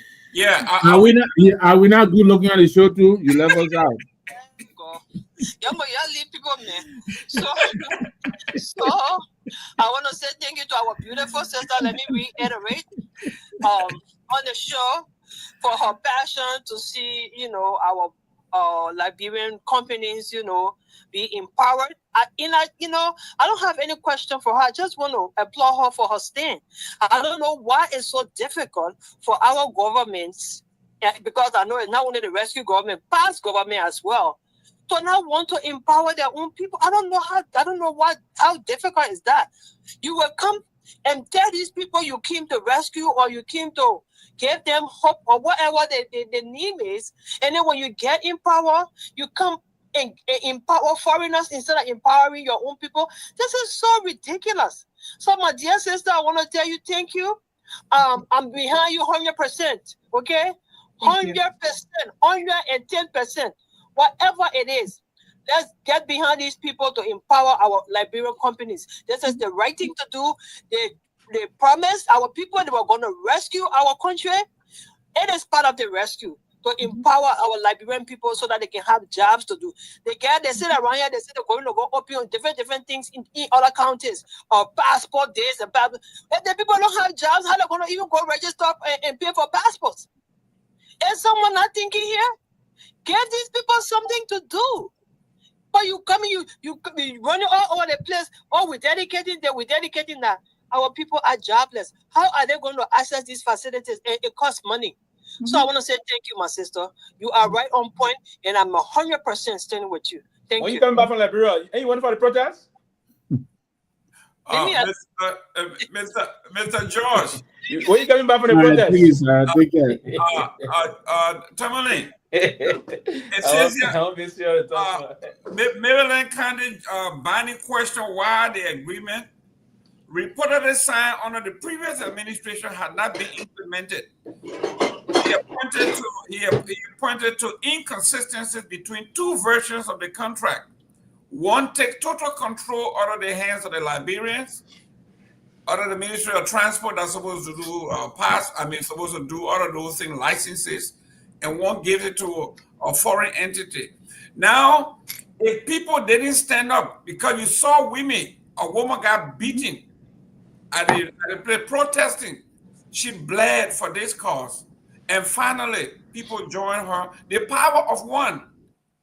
We have seen the power of one here as we speak. Mr. George, this thing started on our government on 2018. It was signed under the CDC government. What's going on here? Well, look, first of all, let me say thanks to Madam Kamara again for taking her time to come out and to explain to the Liberian people what's happening. And it is no secret that Zoom Lion, you see what they are doing already. They have taken what they are trying to do now, infiltrate the media.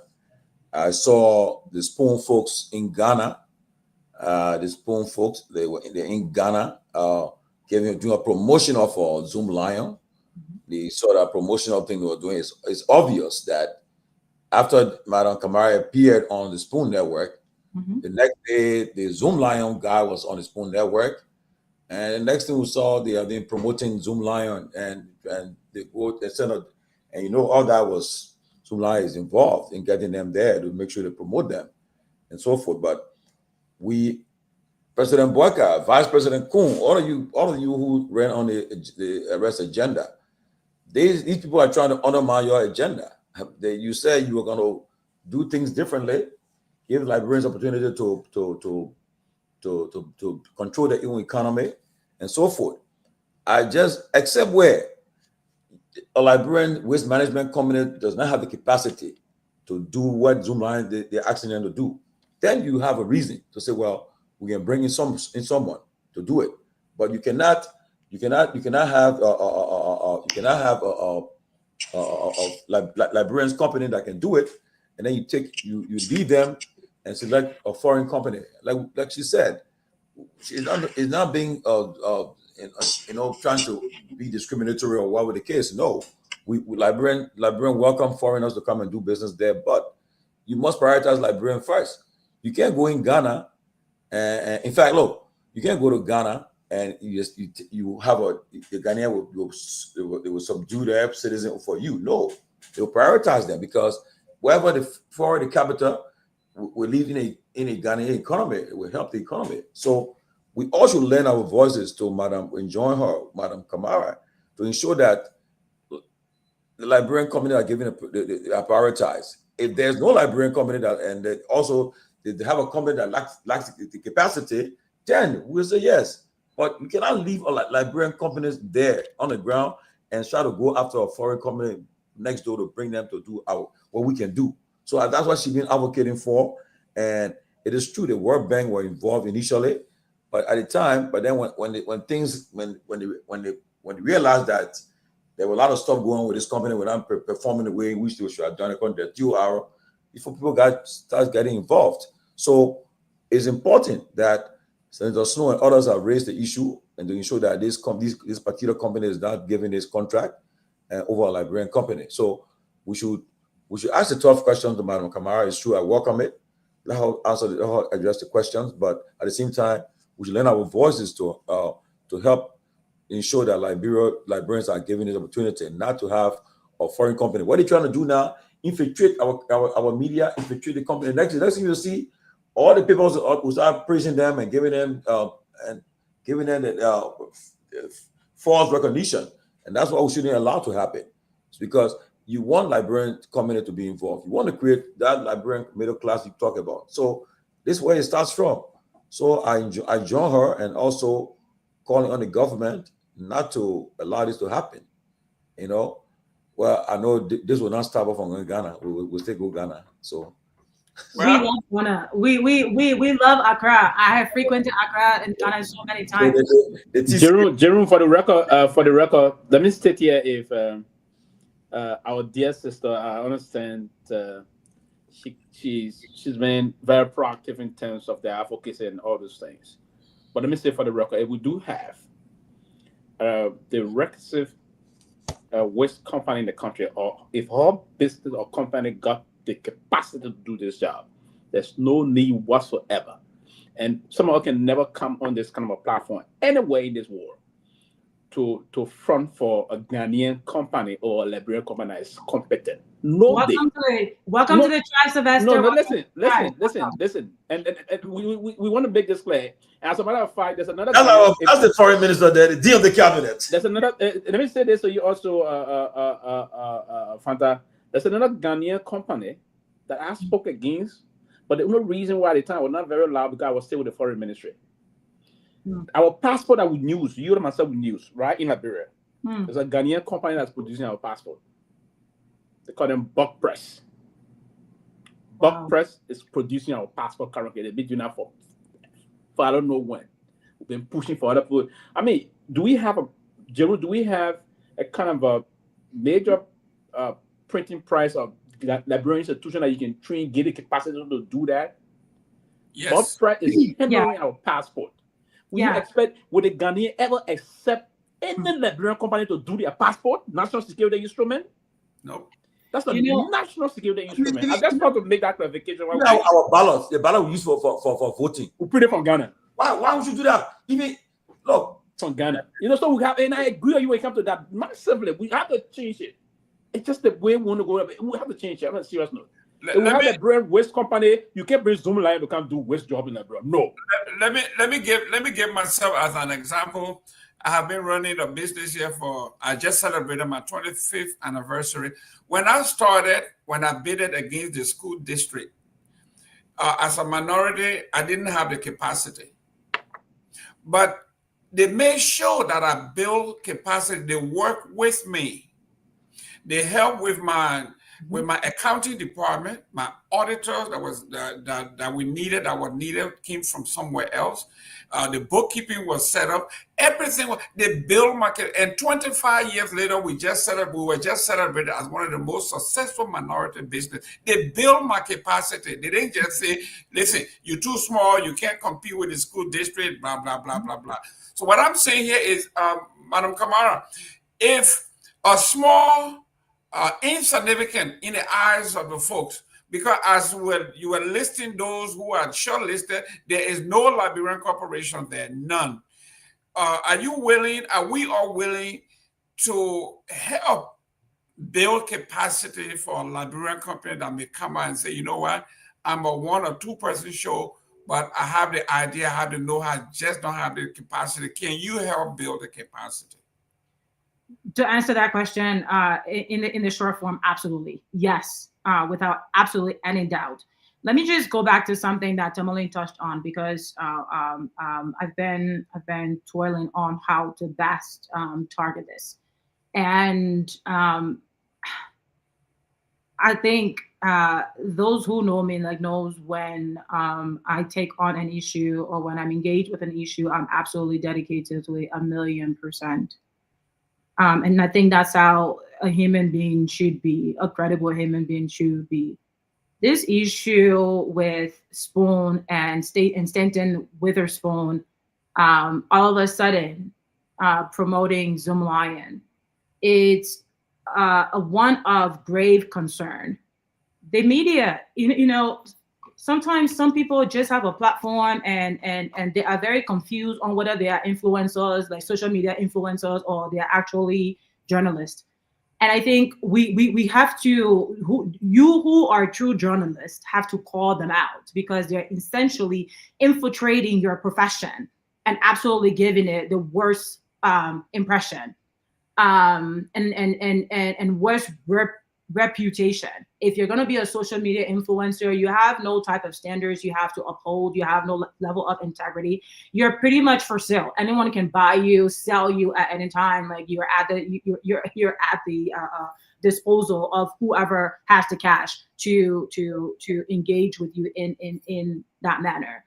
When you have someone come on who gives you evidence, a whistleblower comes to you and give you hardcore evidence. As I mentioned, this story has been in the news since January, when our Liberian papers first wrote the article about it. So this is not new. This probably only took steam when I took Stanton's call from my younger brother, who encouraged me to speak out about this.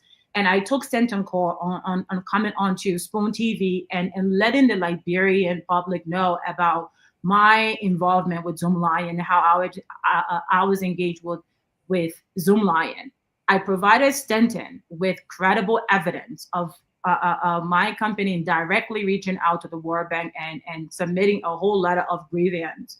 We initiated that grievance and complaint to the World Bank. That evidence was provided directly to Stanton, in addition to other correspondents.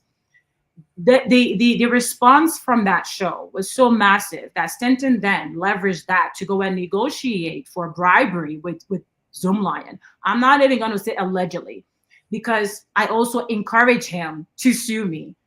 Spoon TV and its entity, Stanton Witherspoon and Titige or Mame, as he suggested, were responsible for engaging with Zoomlion to then almost immediately, it was like a day or two later, that interview that went viral, they were in Ghana promoting Zoomlion.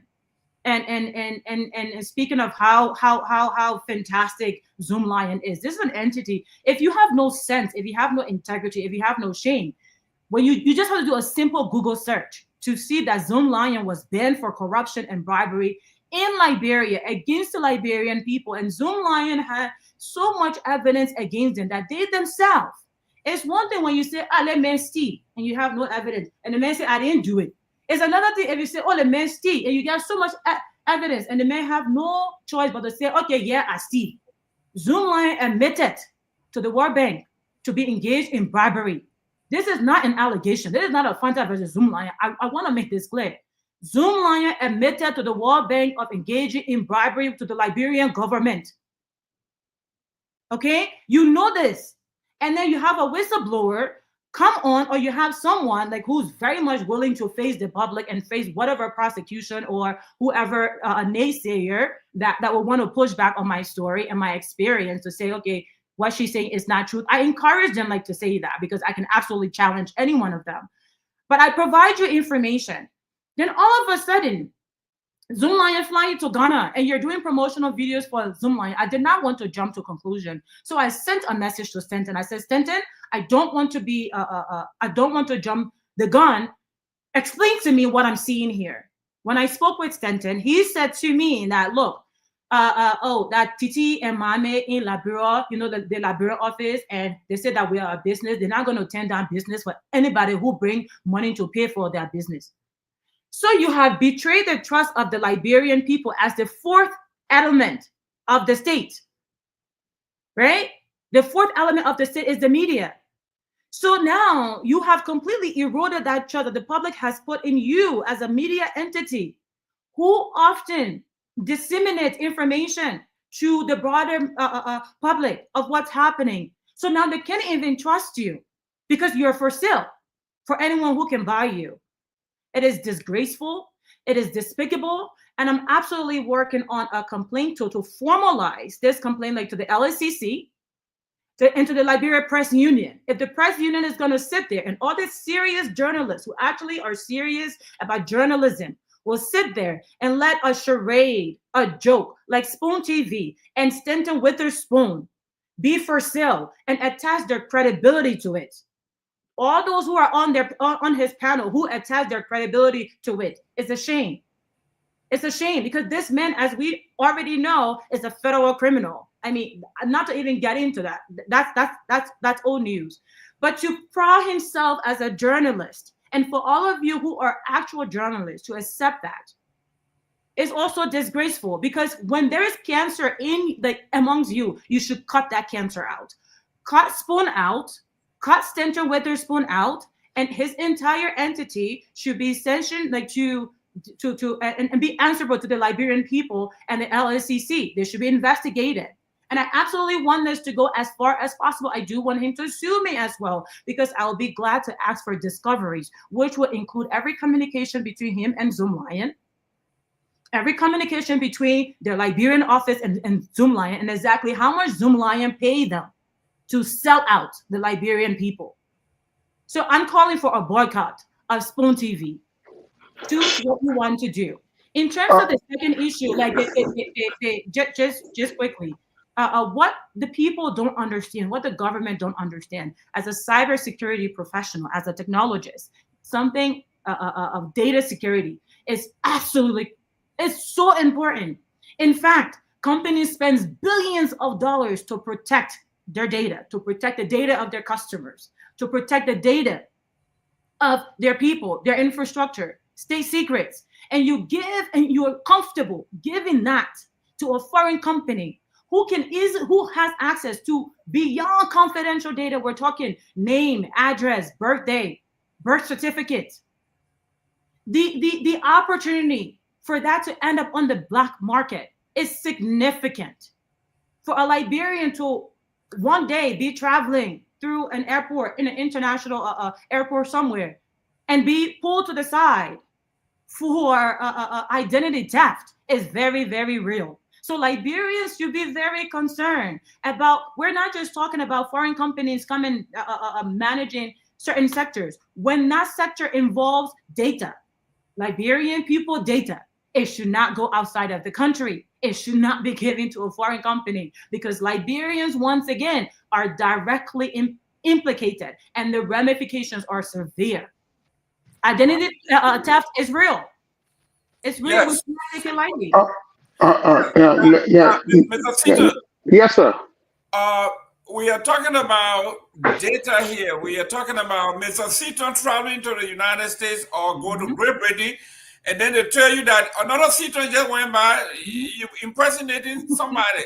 Yep. So now, how do you extricate yourself?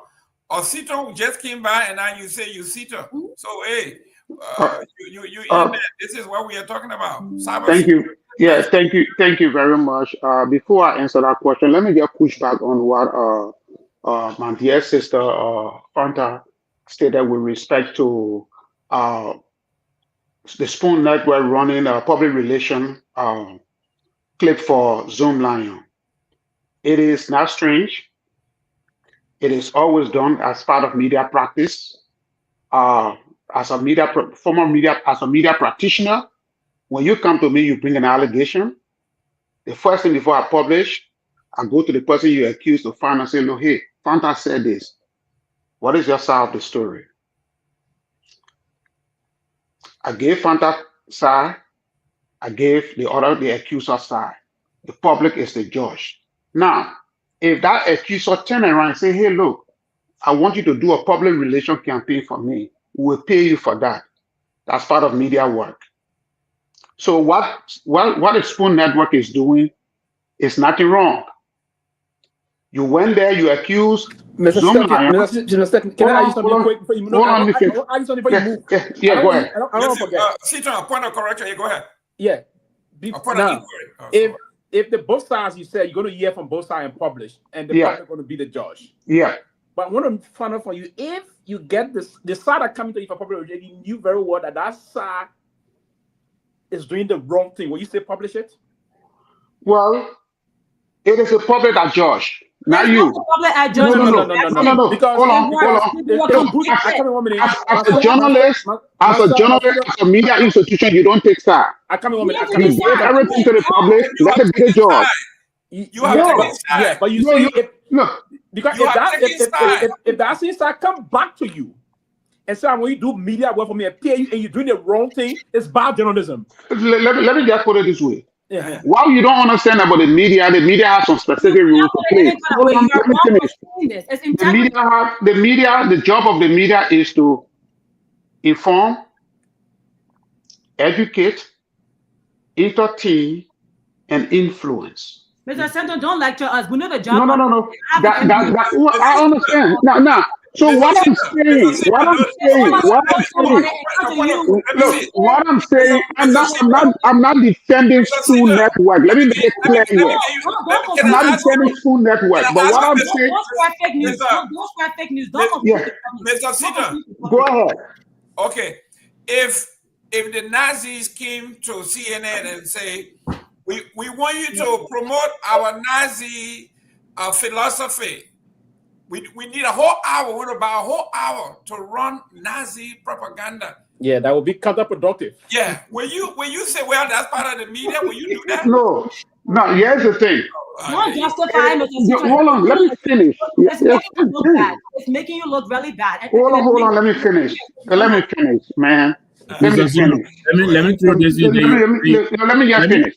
The Nazi is known for committing genocide. Yeah, obviously, CNN is not going to publish that. But what I'm saying, is, if somebody comes to me and says, look, I want you to run a public relation, I want you to do some PR for me, and they pay for that, every media institution is a business. No. And the person is a murderer. You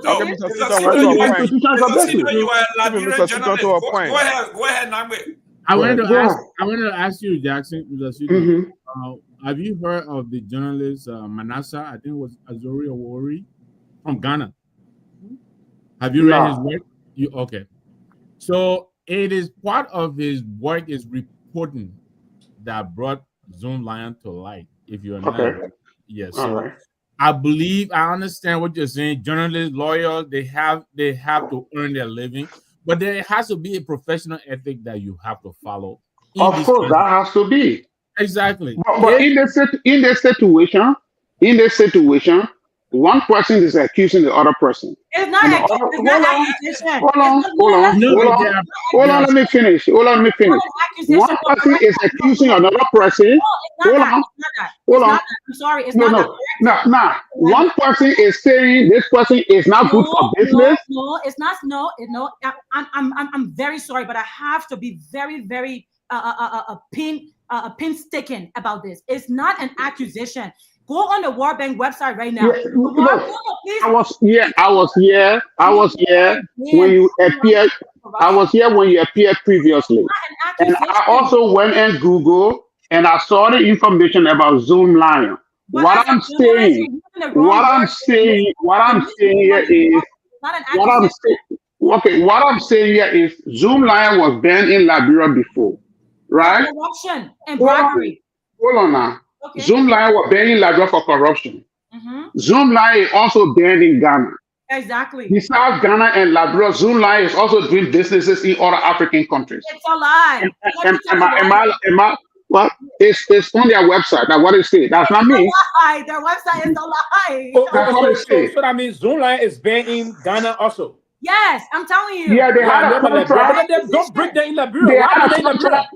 They had a contract. They had a contract in Ghana to employ Don't Ghanaian bring youth. by in Liberia. They were banned. No need in their own So what country. I'm They banned. saying,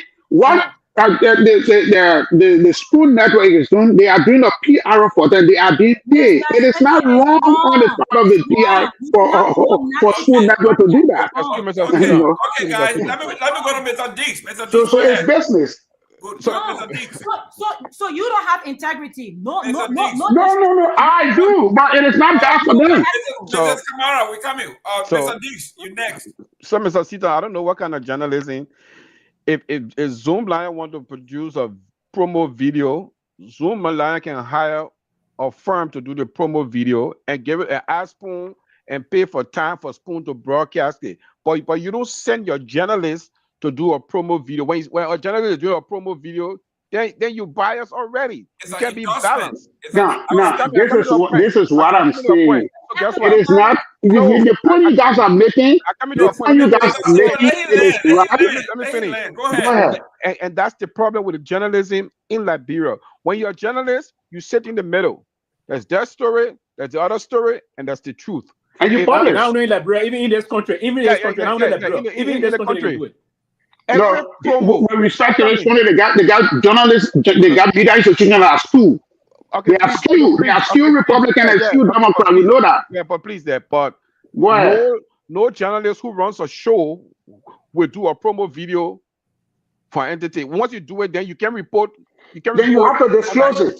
No, but they have to disclose it. It's against the ethics. So how you do a promo? They have to disclose it. No, Mr. They have to disclose it. They have to disclose it and say, look, Zoom Lion was caught in this corruption scandal, but Zoom Lion has asked us to do a PR for they do a promotion for them. They have to be clearly stated so that people will be able to judge and read between the lines. That's not journalism. I mean, that's not journalism. No, they have to disclose it. The fact that they didn't disclose it, that's another problem. But it can be. They have to disclose it. That's not journalism. If Zoom Lion prepared a statement, if Zoom Lion prepared their own video and pay me to broadcast it on my network, that's different than me sending my journalists to go do a promo video for Zoom Lion. That's they can do the promo and still disclose it. No. Because that's an endorsement. When you see this, that's an endorsement. That's not journalism. No, it is not an endorsement. By doing the promo, they can come up with a disclosure. Say, look, but we promoting it. That does not mean to say we endorse Zoom Lion. It's a simple thing. Just your logo being there means you endorse it. That's the difference between our Liberian. I like to change the topic. I think we're doing it for too long. I like to change the topic. Ladies and gentlemen, this is a beautiful show today. Mr. Clinton, like, did they pay you? Like, you probably took some of the money, huh? Just admit it to us. But it's about integrity. Hold on, let me just say this. No, hold on, let me say this. Hold on, let me say this. Let me say this. I know you are passionate. Hold on. I know you are passionate about. You are confident. Listen to me, man.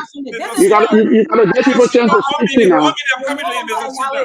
You gotta give people a chance to speak 1 minute too now, please. Confuse the public and continue to. You have to give people a chance to speak 1 minute, please. Journalism comes with integrity and ethics. You have to give people a chance to speak, please. Integrity, you don't have ethics, you're not a journalist. You have to give people a chance to speak, please. Ms. Kamara, what is our way forward? What do you want Liberians to do? No.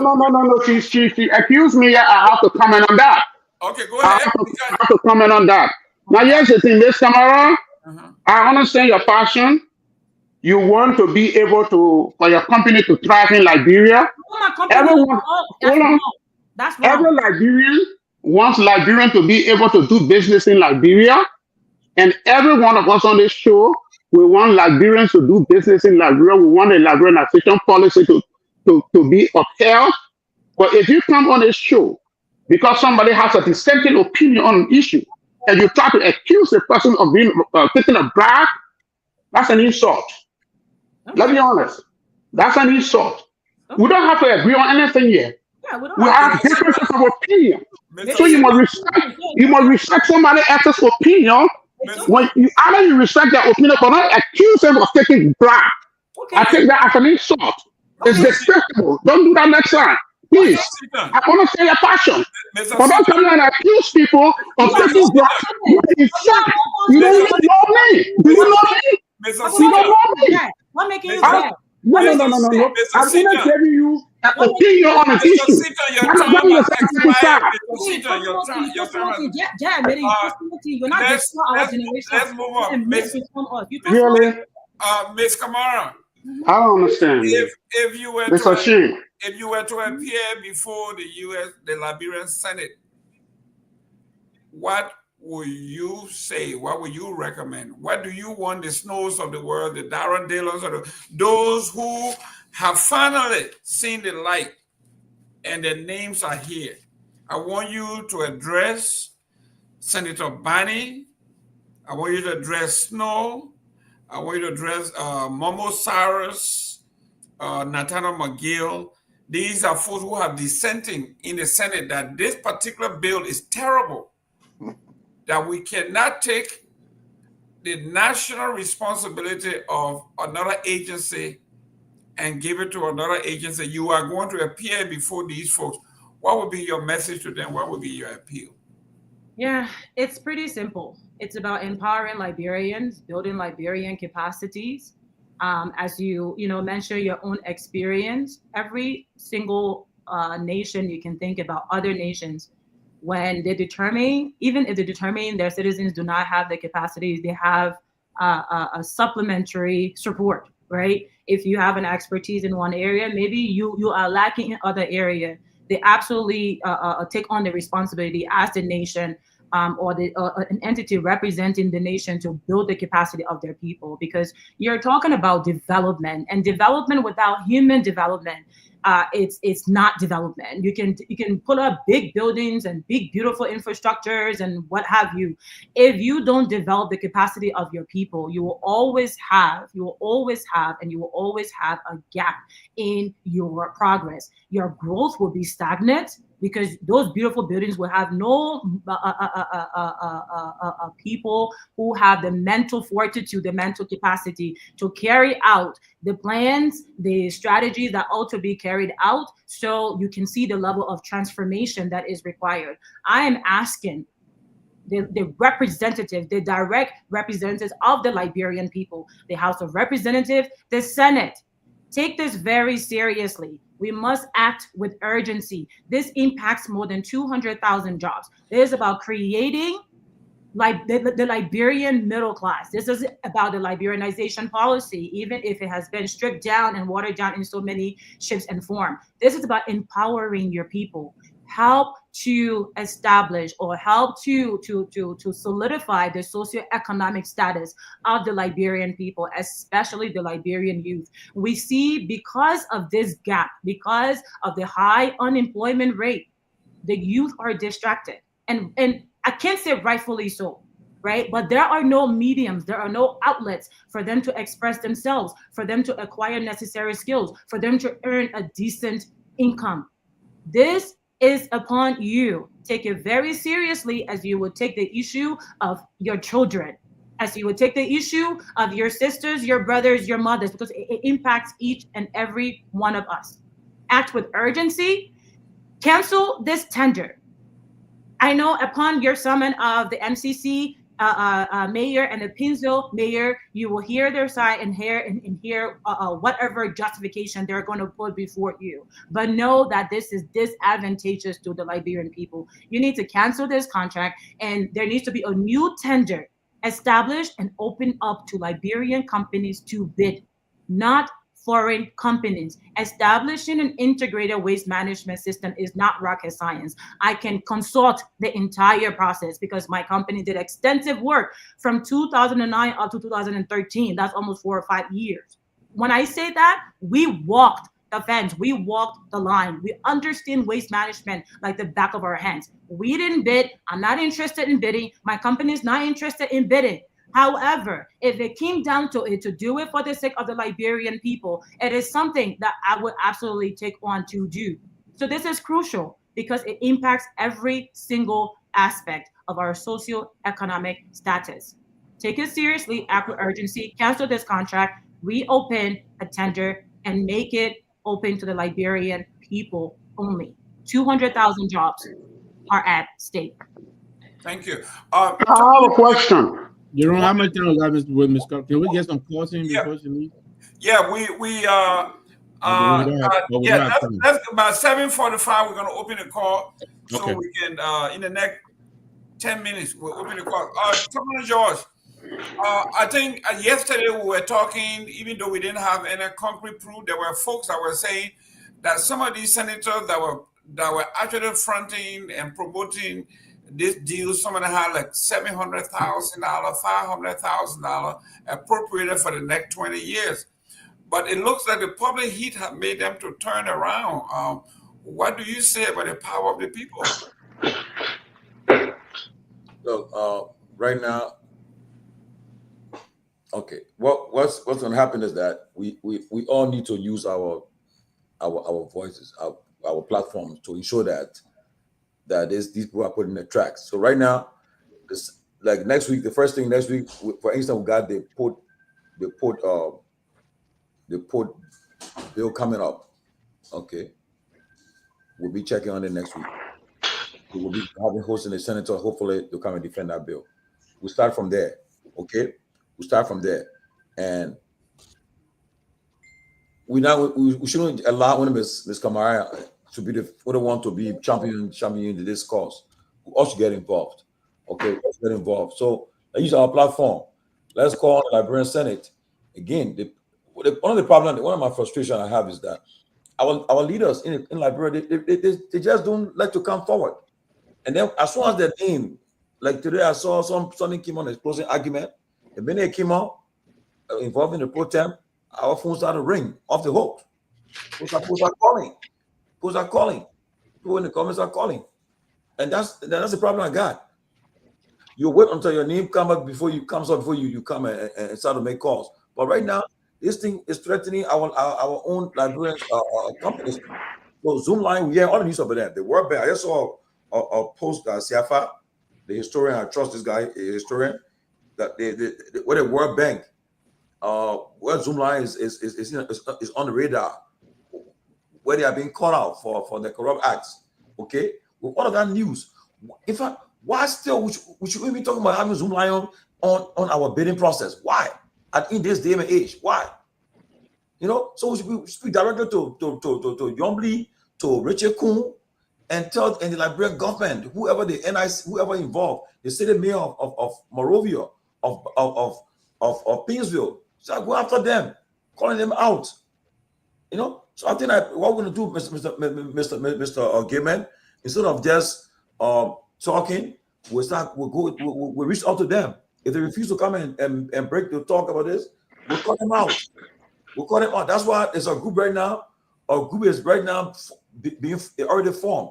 Their goal is to go after lawmakers starting from this year. They'll go after lawmakers that continue to betray the public interest, undermine the public trust. They'll go after them. They will call them out, put their pictures out, expose them. You know, tell the citizens not to even think about them coming on the ballot to vote for them. That's what we should be doing right now. Because we talk every day, they take it for a joke, they leave it. But we got news for them. They will have to call your phone. Mr. Give me your phone will be ringing. Mr. Nangwe, Mr. Sito, Mr. Pewee, Mr. Siafa Diggs, all your phone will be ringing soon. Want to see you, say, but they reach out to this guy. We'll call them out, we'll expose them. Well, nobody got my number. Nobody should call me. You'll be surprised, Siafa. What do you do? You look. I told you right. Your number is not hitting. Or senator who I never knew, right? I'll get your number. No. The senator called me to ask me about it, to talk about the bill. You just have to be objective, that's all. Somebody's on the floor, guys. You see, about the port bill. Because why? It's the interest. It's all in the interest. Zoom Lion, to the fact that it would take, I know the veteran Liberian journalist, he's the only journalist, in fact, Madam Kamara, on his platform, he's the only journalist on the platform, Mr. Sita. None of us are journalists. We just talk show hosts, right? Political commentator, what you call it? But they have some bad journalists too, so we must call them out. He's the only. That's true. They have bad journalists. Yeah, but honestly, not this one. Honestly, Mr. Sita, I've kind of known him for many years. One of our best in the business, I would say this, But I will say this. But he wanted the Liberian. He's the only journalist that's streaming on the platform right now. Okay, I know. Pewee. Not a journalist, but Pewee is up. He's up there. When they kind of diplomat, a diplomat guy. But on a serious note, it's our responsibility. No, but I studied communication, right? If I were to perform, I'm not a journalist, but I studied communication. Yeah. Okay. That's why the president was pleased to appoint him as. You got a call? Public Affairs and the Minister of Foreign Affairs. No, I haven't. I have a quick input too. Yesterday, I was telling you about our friend Vivian Jones. He just wrote something to put the point that she's making, that the World Bank sometimes they put in clauses that disqualify Liberians. So, for instance, he said they will say over the past 2 to 3 years, you must have made $1 million in business or so, and Liberians don't have that. That's the point she's making. The government we have to empower our people to scale them up to that level so that they become marketable internationally. I think that's the point she's making. Yeah, Diggs. It's a Diggs. Yeah. I'm coming to EP. Yeah, go ahead. I mean, I was looking at the document. It's a service contract, Mr. Gilman, and I'm a beneficiary of federal contract. Where in the world you get a service contract for 20 years? It doesn't even go more than 5 years. So you're gonna tie up the country, the two largest cities for 20 years to a company. After you have gone. After you are gone. I mean, it's a service contract. It's not a concession. So I think we should. I mean, we always talk about the remaking of Liberia. Service contract shouldn't go more than 5 years, because within 5 years it determines whether you're capable of doing it. So if you lock me in for 20 years and I'm not doing it, so that's gonna be a breakup fee. You know what I mean? So I mean, I don't understand these people, where they come from. Where they come from with this idea? 20 years. I mean, what's up with this 20 years? Everything has to be in the 20? Pewee. Mr. Gilman, please quickly, let me read the things. Okay, they say, Mr. Jones, let me read it directly. I'm listening to the show. The World Bank continues to put in clauses that systematically excludes Liberian companies. They do it with technology projects also. How do you tell a Liberian company that they must have made $1 to $2 million every year for the past 3 years? How do you tell them they must have done it before? Liberians can do the work. I mean, I agree with him though. Yeah, but Tomalin, to a point, Mr. Gilman, please. So even if the World Bank come with that kind of requirement and the government know that we are starting, we're pretty much like a starting country. Say, look, even if company A wins the contract, at least 30% they can sub it to a Liberian company. So over time, then we'll build a capacity, to have the financial capacity to be able to bid with them. But they come and grab all and just walk away. So when will we meet that requirement? And let me just. No, 1 minute. Pewee. Okay. We're talking about building capacity by being subcontractors, right? The objective of that, because I went through that, is to build your reserve. Like they say, you need to have maybe $1 million in your bank account. You need 5 years of audit and all that stuff. This is winning contract from the government. So when you're subcontracting, 30%, 20%, you build your reserve. At some point, you will have the capacity now to actually go out there, because some company will say you have to have 10 or 20% of the total budget into some kind of reserve or something. But subcontracting is another good way to go to build capacity locally. Absolutely. But before hitting that point, I didn't want to forget this, because go ahead. It wouldn't do me justice. One of my mass communication 205, the Gina, Mr. Sita here worked with the Great Inquirer newspaper before in Liberia. He was one of those very independent journalists. So to come and insinuate that he may have gotten some of the money from Spoon, I think some of us will know he cannot do that. I can vouch for his reputation and the rest of that in journalism. He's not a other journalist. He will never be one. He will never be that. He's not fictitious again. But back to the issue quickly. The whole standard of our country, and that's one of the things I've always been pushing. And the World Bank do got their own standard. We have to clearly understand the World Bank. And it's part of the reason why, unfortunately, at the time, Zone Lion got the contract. I think early 2000, I think 8, 9 or thereabout. I don't know when they got the contract. I can't really recall. Because the standard the World Bank will bring out, they will almost remove into the line all of Liberian businesses, if you will, everything, in all our capacities, if you will. Imagine when ArcelorMittal came to the country to start the concession agreement that went through the government of Liberia, when it went through during the lot of time of Judy Bryan, ArcelorMittal needs to import crushed rock into the country. I mean, they will sound unpleasant to the ear. Crushed rock, because there were no rock crushing machines. We didn't have one in Liberia. So they will import those things first when they were doing major rehabilitation and the rest of that. So subcontracting, it sounds reasonable, and that's the way to go about it. But I would agree with the school of thought also that the government of Liberia will have to evolve into building the capacity of Liberian-owned businesses and training Liberians to meet most of those things. So sometimes the government will just come and do what we call impromptu intervention in the kind of a case to save one Liberian company and say, hey, you're going to do this, and you do. So if the thing is coming, let's say we'll have Pewee Waste Management Company. We don't have a government will just come and vouch on my behalf. So, okay, we'll put money in Pewee account. You can do it, you the government. If Pewee blown up, put Pewee in jail. If Pewee mismanaged from putting in jail, but put that money in his account, and Pewee can go through the competitive bidding process, and if he turned out the bill, and maybe he won it, he will go through and pay the money back. You can put a kind of management team on him to compare him to do the business, and you get your money back from him. That's the only way we can save the country. Other than that, it's going to be a difficult process, Jerome, because most of the businesses in the country will not have the capacity. Now, someone in the chat area was saying something, and I've tried to ask our dear sister Fanta about that. Fanta, what is the structure of the ownership of your company? What is the chemistry of that? Do you have some foreigner owning share in your company? No. Yeah, because someone is insinuating that you are hiding behind. You got some foreigner owning some share in the company. That's what I was saying. I thought to ask that question to you so you can clarify further. If you have any iota of maybe 0.0% of foreign ownership. Look, let me say this. See, the issue that we have in this country is that we are not truthful. So we automatically extend that label to everybody,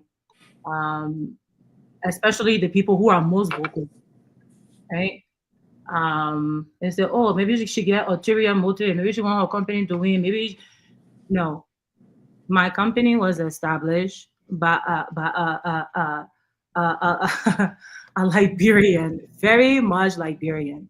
In fact. So I come 1 minute. Let me make a small dialogue. I come you continue. No, but this is. Did you inherit this company? No. Did you inherit this company? Did you inherit it? No. This company was created. Now you said by a Liberian. By a Liberian. It was never inherited. Were you part of the funding of the company? Mr. Sylvester, this is a Liberian company, right? Did you fund the company? Were you part of the funding of the company? This is a Liberian company.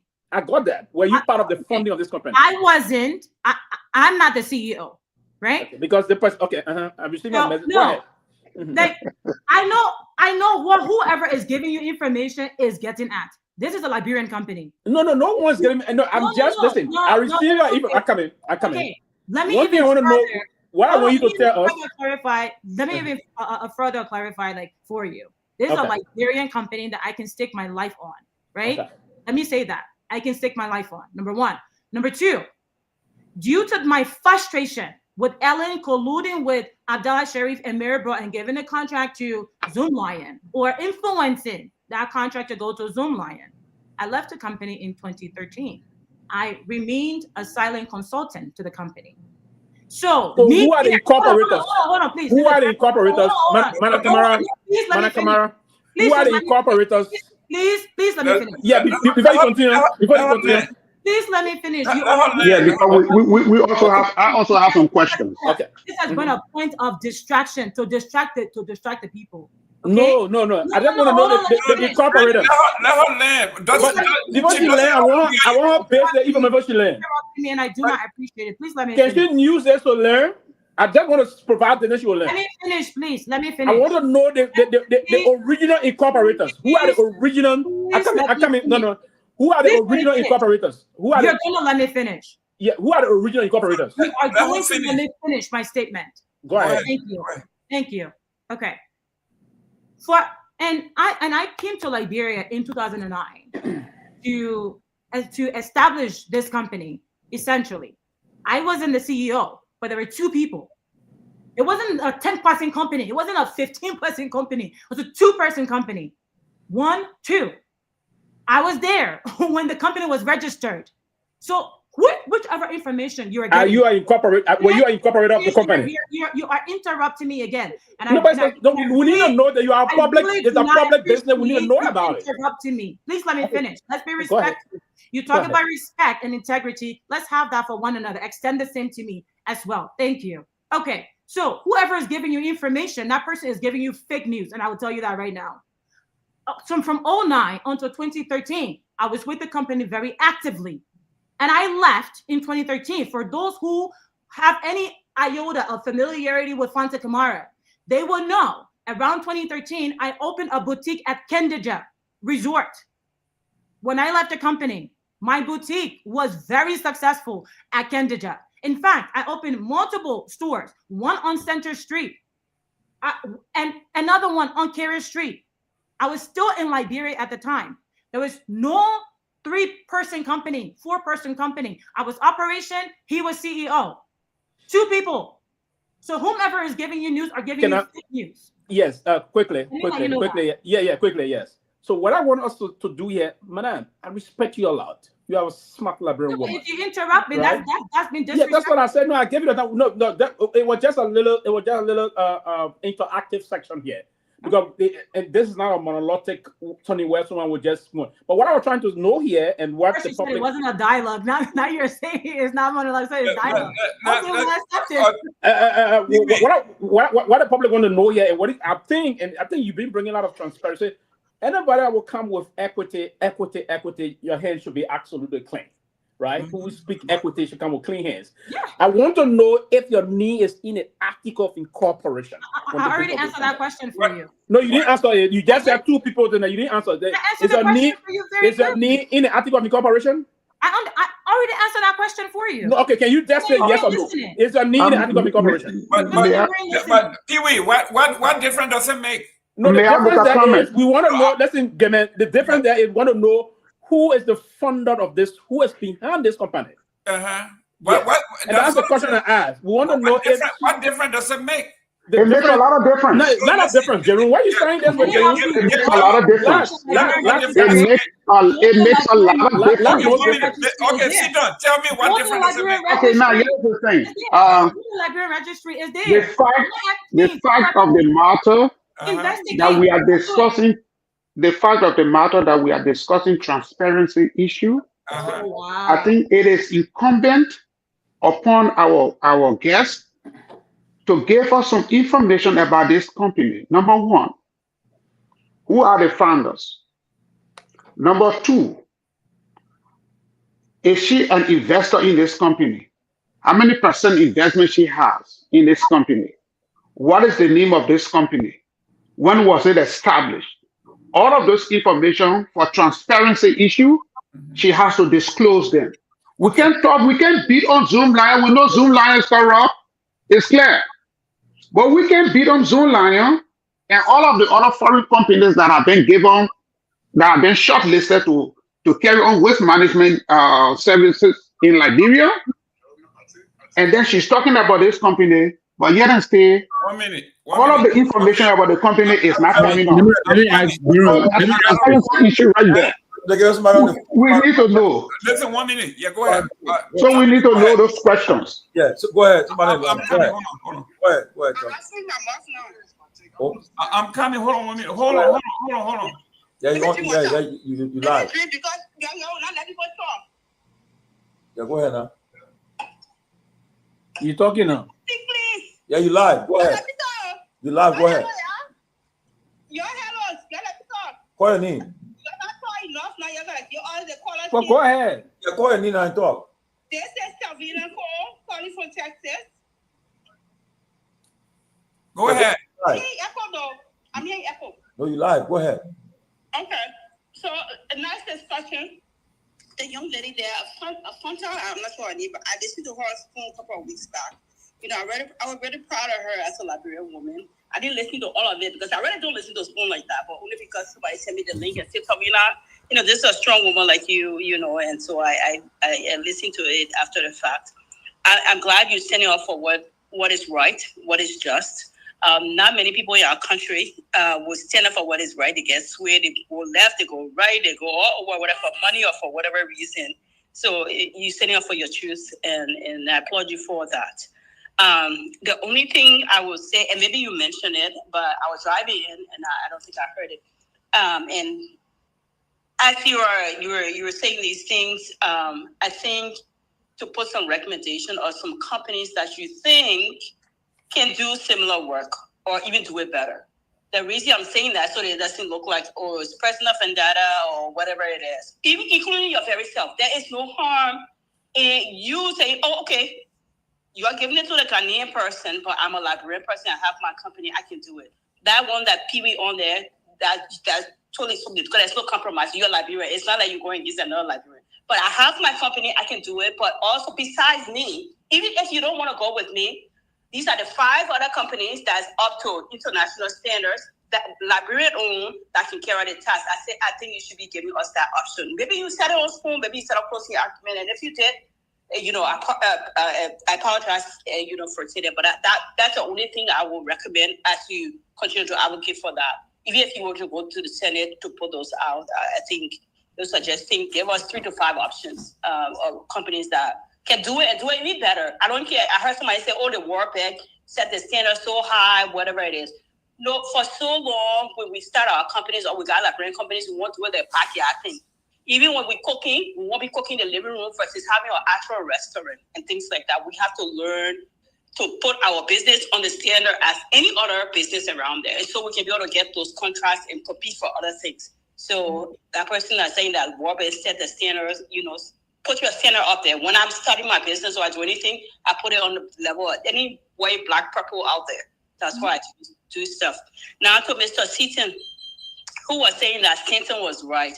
You know, these are the people that can encourage bad behavior in the community. As a journalist, you help the ethical standards. Since I agree, Stanton is not a journalist. He's an influencer or whatever. So he doesn't have standards to comply with whether international standards or local journalistic standards.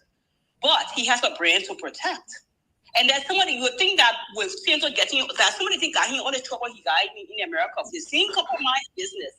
And you would think that compromising ethics, independence, and all of that just for small nickels and dimes. And you would think with this experience that he wouldn't do something like that, especially where someone has given you evidence and not even any kind of evidence, but evidence from the World Bank that this company is a shady company, lack of a better term. It's okay to turn away from the business, to turn away for a deal, sweet deal as we call it. Even if it means $1 million, people do it here, companies do it here. It's like, no, it go against our company and standards, it go against our moral values. That's what sets you apart. But we say, oh, well, our business will do it. And, you know, I don't know how true it is, but I remember I get a lot of young ladies saying that even mommy say, oh, well, just take it, whatever. Mommy, it's that what George Weah was doing it. And I'm not a fan of the past government, the present.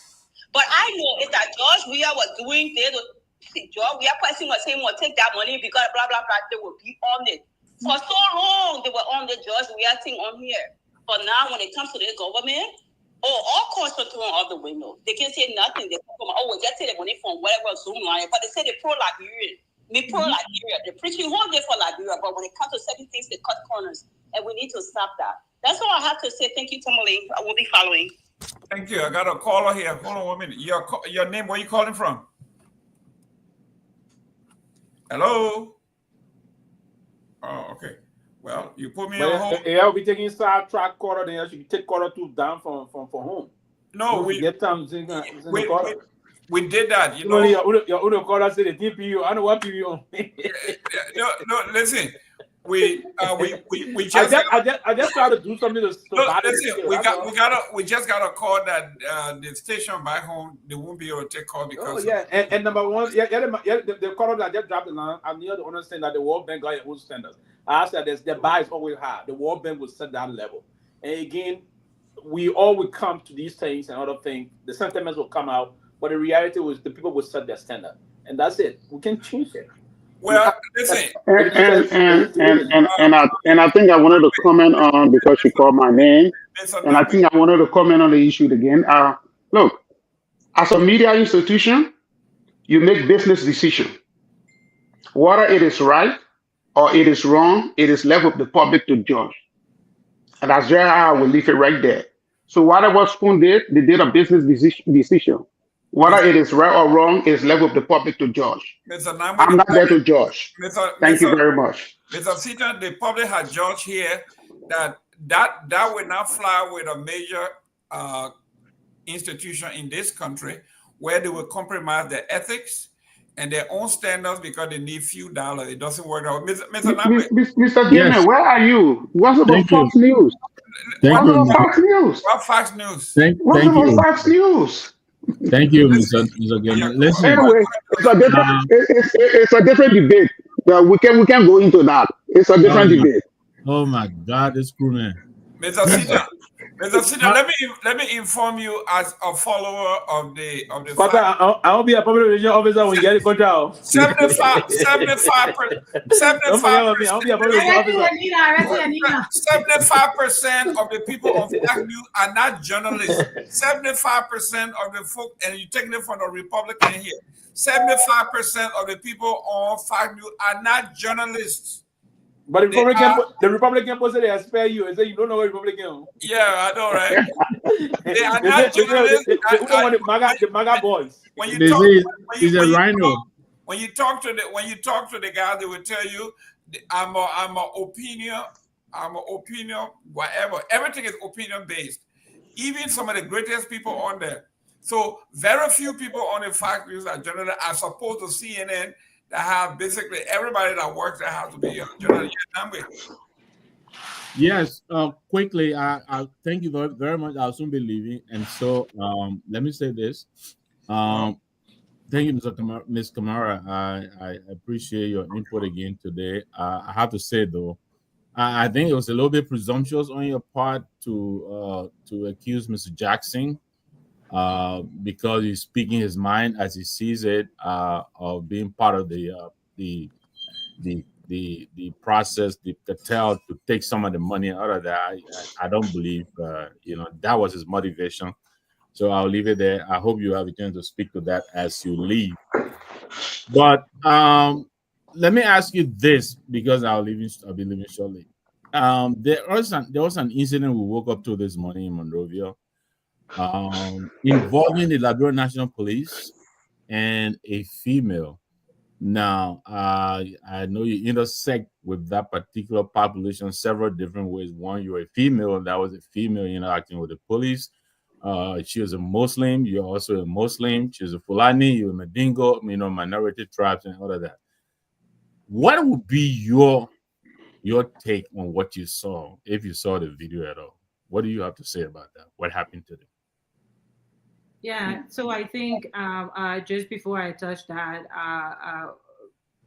about your suggestion from Mr. Senton, integrity and ethics should be core to everything that we do. Anyone who stands on the opposite side of that, integrity and ethics, I find you questionable.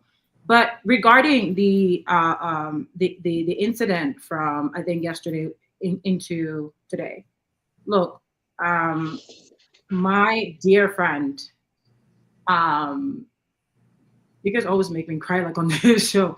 My dear friend, who's no more, Fode Soko Sako, was probably the youngest, I think, minister at the time, like they called it, if you guys can remember. And when he took on LEC, he uncovered a substantial amount of companies who were involved in power theft, along with very powerful names who were involved in power theft. This was once again the regime of Ellen Johnson, not to even connect the two, but he was a person of integrity and a very ethical person. And he started to blow the alarm on these companies. And he did his report. He took it to the president, was like, look, you know, these are the companies and their updates or what have you. And I remember when we would have those conversations, I would just be in awe. What, this company? No, you're joking, right? And he would say, I mean, if you Google him now, like you will see him actively on the field trying to disconnect some of these lines as the minister, right? He wouldn't sit in his office and, you know, in Kosu, and he was in the field with the people in the community. And when he attempted to prosecute these bigger, he got pushed back. I think someone's not muted. He got pushed back. And every time he tried to prosecute these bigger names, he got pushed back. I say that to say we should not be selective in the prosecution of prosecutable acts. I'll say it again. We should not be selective in the prosecution of prosecutable acts. Whether it is a Fula woman today, a Bassa man tomorrow, a Lebanese man today, president's son, president brother, if they're found to be engaged in an act that goes against our law, they should be prosecuted. So we should not be selective. The second thing I would say is that we have to be dignified in our approach. We're still dealing with human beings, especially if you're dealing with a sensitive human being as a woman. Now, if you suspect residents to be engaged in power theft, you engage the owner of that residence. I'm not sure if the police confirmed if she was the owner of that residence, or went to the house and whoever they met, they questioned and they began their action. So being dignified in understanding first and foremost the responsibility as a police and how you should carry out your investigation or arrest. If it comes down to that, you should first understand, make sure you have the right person. And in the case of power theft, I think I can comfortably say that the responsibility is on the house owner and not just anyone that you meet there. Number three, we should respect the laws of our land, irrespective of who you are. If you are being accused of something, I don't think the police should resort to, oh, we're coming to arrest you. I think that was wrong on the police part. When they did engage in that wrong action, they respond. I don't think also should have been aggressive. Perhaps there was a language barrier. Perhaps there was some misunderstanding there in the communication. Whatever the case, the police, being the executor of the law, should have to understand those nuances in dealing with the different demographics. I'm not saying don't prosecute. I'm not saying don't arrest, but I'm saying understand the nuances when you're dealing with a mother, with a child, or when a child is screaming, crying. You have to have some type of reserve to say, okay, perhaps I'm not best suited for this, especially if you find yourself getting like emotional. Get a female officer to deal with her. Perhaps that would be my advice for that particular situation. We must not be selective in our prosecution. We must not just target those who are marginalized. They're already marginalized. And every member of society are responsible to uphold the law of our land. So that's what I will have to say about that. Fair enough. Guys. Thank you very much. Siafa. Good night, guys. Yeah, we will end on this, but let me anyway, we got somebody who want to make a quick comment. Your name and where you calling from? Mr. Gilman, my name is Anthony Gay, and I'm calling from Delaware. And I want to comment on the situation of the Zoom liner and the sister who is the guest in studio or on the show. So I heard Mr. Seaton talked about, Seaton can report it, he can do promotion, whatnot. I want to recommend, because he is a journalist, on Google, you can find SPJ Code of Ethics of Journalism. It's about 17 pointers. These are North American journalists who came together and put a document together, and of the ethical principles and integrity and how they should carry themselves. And then that would be a very good document for you. And that's what I want to say to the sister. I want to say thank you for your courage, for mustering the courage to speak out publicly about these things. We need to promote Liberian businesses. We need to empower Liberians. I also think that, I don't think you meant it. I think, you were in a heat of the moment when you said, maybe Mr. Seaton talks about the money. I think you need to, correct that before you leave the show. But we cannot support anybody who will promote any corrupt business. And if Spoon never holding government officials accountable in Liberia and sending their journalists to do publicity, because myself, I saw the live feed from Ghana where Damas Naga, who represents Spoon, was in Ghana with people doing the promotion, because they were not having a one-on-one trying to investigate. They were promoting Zoom Lion, and I just frown upon that. And so we should not sugarcoat things. Ethical principle are ethical principles. There is no justification to compromise your integrity for supporting bad behavior. And so that's my point of view. Thank you, Mr. Gamer, for the time. Thank you. Your name and where you calling from? Greetings, Mr. Gamer.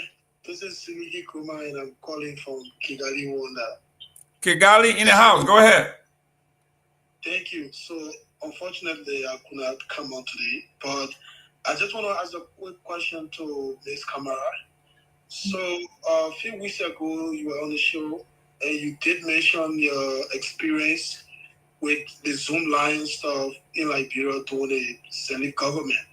Mm-hmm. And a few days ago, Senator Amara Kone appears on OKFM, because he had a disagreement with the current government, and he kind of tried to chime in on the Zoom line issue. So he asked a question: how do you open a door for Zoom line to come and clean our waste, as if to say Liberian companies are not capable? So back then, when you were engaged in the alien government, Amara Kone was not in the government back then. I just wanted to know if he was there, and when did he realize that, Zoom Lion, Liberian government now should not open the door for Zoom Lion? That's just a question. I just want you to make a clarity. If he was actually in the government back then. Thank you. Yeah. So I believe he was. He was. If I'm not mistaken, and we can probably simply Google this, right? The term I'm stating is between 2009 and 2013 is the term I'm stating. And I believe he served as the Minister of Planning then. Feel free to double check this. Feel free to Google it. And I think afterwards, then he served as the Minister of Finance. But I do believe around that time when we were operational, he was in the government. And I'll say this in two folds. It's unfortunate that we continue to politicize the issues that are so dire to the Liberian people. It's as if the Liberian peoples are ping pongs, right? Like when they start ready because the administration they are in do not wrong, then they ping the Liberian people. Then they are automatically advocates for the Liberian people. When they on the other side, then they ping the Liberian people. They are automatically advocates for the Liberian people. I cannot respect a person that has no sense of consistency. If you do not operate from a principle core, I have no respect for you. And I don't think the Liberian people should be fooled. If you recognize, say, your bad behaviors and you choose to become better and do better, I think it's a great start. So we can welcome that. But, you should understand that operating from a place of principle should not be negotiated. I mean, just thinking back to what Ellen told us. So, like, what better was Ellen telling us that, oh, that principle, you shouldn't worry about principle, than someone being silent about an issue that they are aware it is impactful. It's impactful physically, emotionally, socioeconomically to the Liberian people. So your advocacy cannot be triggered by personal desires. Your advocacy as a Liberian, as a representative, as a Liberian leader, cannot be triggered by personal desires. You must stay and remain consistent to the betterment, the well-being of the Liberian people from day 1 till day 10. No other way. Thank you. We got a call here for you. Your name and where you calling from, sir? Yes, my name is Kehleboe Gongloe. I don't have a question, but I have a quick comment. The first comment has to do with, I think Fanta was misunderstood on some points. Fanta was very clear that she's not interested. Her company is not interested. So when I saw people and others asking about article incorporation, whether she's an incorporator, all those are moot issues because she's not interested. She's standing on for public interest. So we didn't need to raise that argument with her. And the second point I want to make is the whole thing about international standard, the World Bank, this Liberia is a member country of the World Bank. Okay? It's a contributing country. The African Development Bank, the World Bank. So I would just ask the hypothetical question. Why we have laws in Liberia that will really do the 26th Liberianization policy? The World Bank bringing a contract or grant in the area of maybe blood making, blood factory. And our laws in the blood factory should only be done by Liberians. Would they say, okay, let foreign company come and do it? No. This procurement thing, whenever there is a grant, and most of the money are loan, and not even just free money, Liberian will pay for it. So Liberian government can put a fee down and say, well, this is how we want to do it. To have a greater impact, this is how we want it. And we have procurement laws. So all of these things, because most times in public service, I serve in public service once, and I don't want to be, and I've said to myself, I don't want to be a head of entity but not deputy anymore if I ever go back in public service. Because most times people are very lazy. They don't read. We can make the procurement process through negotiation with World Bank. It will not be Washington dictating or Kenya dictating, to say, yeah, it's a procurement and we are imposing it on you. No, it doesn't work that way. The Western in Liberia because we let OTO, World Bank say, instead of do our job. That's the point I wanted to make. Thank you. Thank you very much. Pewee, before you come in, Siafa have not said anything for a while. Go ahead, Siafa. No, I mean, I'll use my time to Pewee. You want something to say? I'm listening for now. Okay. No, go ahead, Siafa. Go ahead. No, I wanted to say something now. No, I just wanted to say, Gongloe. I know Gongloe feeling lonely. He wanted to just come on and say something. Anyway, he feels lonely. Yeah, I want to say something. And I understand his this issue about isolationism. Sometimes it's a problem, right? If you isolated and you want to join this conversation, so he just needed to call and either you want to call someone need to get. There was no need, Big Brother, for you calling here just now, because everything you say here, I don't know, but it's unfortunate. But again, you the Big Brother, I still salute you. But I know you wanted to have conversations, so that's like, in isolation, they put him in isolation. Yeah, so he just wanted to call. Let me just say this. I know nothing the Pewee then said. Why would you do a business in the country? People can know the incorporator and all those things. Let me just say this. I know the show is about to be over. She is not in the business. She doesn't have a fish to fry in this. So the question that it was not a question for me, a question for someone that was our listeners. But the question, can you ask? And that's why the disclaimer was also made by me that a listener following the show is concerned about these things. Can we know who are the incorporators and what's the name of the business? Yeah, but do we? the company was not in question. They're not bidding. No.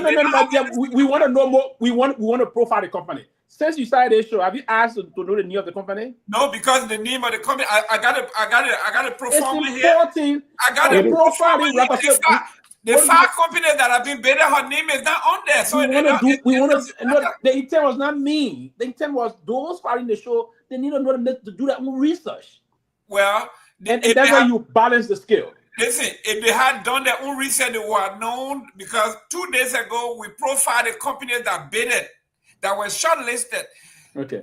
This company name was there. No other company name was there. So our dear sister company is a potential bidder also.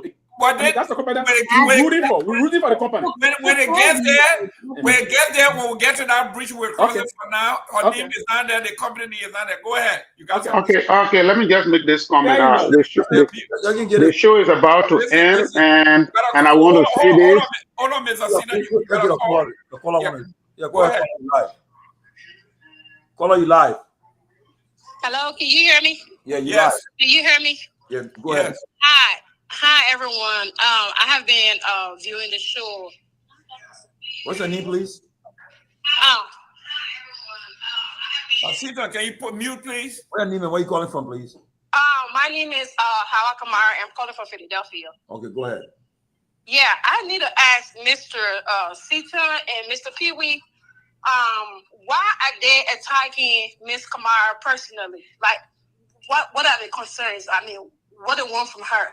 Because she had come on this talk show to tell the Liberian people her mind and speak out for the less fortunate people, and that's why they're attacking her. I really want to know. This is my question: why they are attacking her personally? I will go for it, Mr. Sita, please. And let me say this. I think the caller name is Kamara, right? Hawa Kamara. Yeah, Hawa Kamara. We are not attacking Fanta Kamara. And what I want you to do, if you can amend your English language just now, you amend attack form while you guys interacting. So what we're doing here, Madam Kamara, we're having a conversation here. It's an exchange, a frank exchange about moving the country forward. So the word attack, probably you don't know the weight of that word. We are not attacking her. We're trying to do a kind of peaceful conversation. So I understand sometimes the sentiment was a little half just now. That's why you use the word. That word too strong to say. We cannot attack a very beautiful soul like this woman. She's a Liberian professional. And we cannot attack this soul, right? She's a good person. She's our sister. We can never move to attack her. No, it's not in our DNA.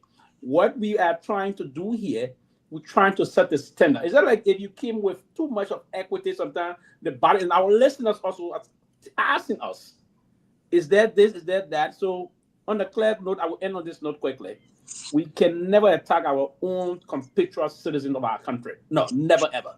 And we are here to allow women to be a major competitor in the new Liberia we have. This is what we said yesterday. The tomorrow we were seeking yesterday is the today. We're trying to come and promote those things. And so we are here to ensure that she will be catapulted and to the level she will do good business in the country. So we're not attacking her. You also encourage her on the show, but not to come to her and asking her, oh, were you part of the business? Or did you sign a contract? That is not right, you know? Okay, if you believe that. Let her land. No? You can't be asking her those personal questions. You're talking with Zoom Lion and see how best we all can help Liberia to grow and improve our system, instead of you coming at her asking her, were you part of this business? Were you part of this organization? That's not the point. And that's what I'm asking you all, you and Mr. Sita, why are you all coming to her personally like that? What's your motive? There's no motive. The intent is for us. I'm glad you cleared the air. Because I have been, listening to you all have been. Okay, let me respond. Let me respond to your question. You see, you're going in the bag. Let me respond to your question. Number one.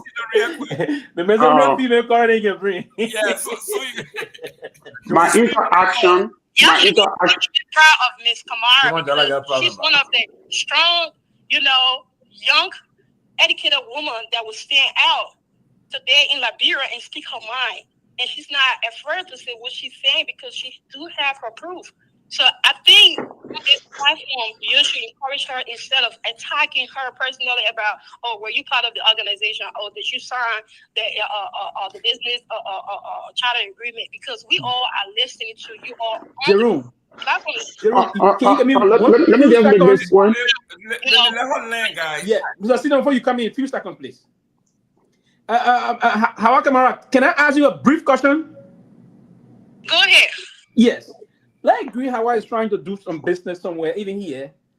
When you are trying to do business, you go trying to. I'm a business person in the U.S. right now. I do have a business. Okay. Do you answer some question to the state? Go ahead. Yes. Do you answer? Yes.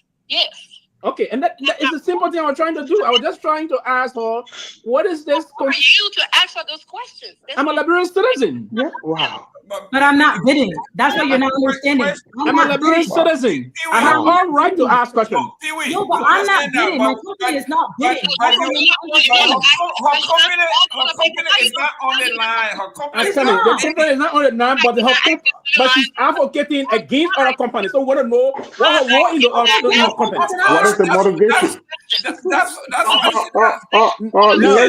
get Hawa trying to land. Hawa, go ahead and land so we can go to Mr. Seaton. My question to Pewee is, why are you asking her this question? Why you can't ask the line these questions? Why are you asking her? Because she's on the show? No. Female? No. So I cannot even ask Zoomlion that because Zoomlion is banned in Liberia.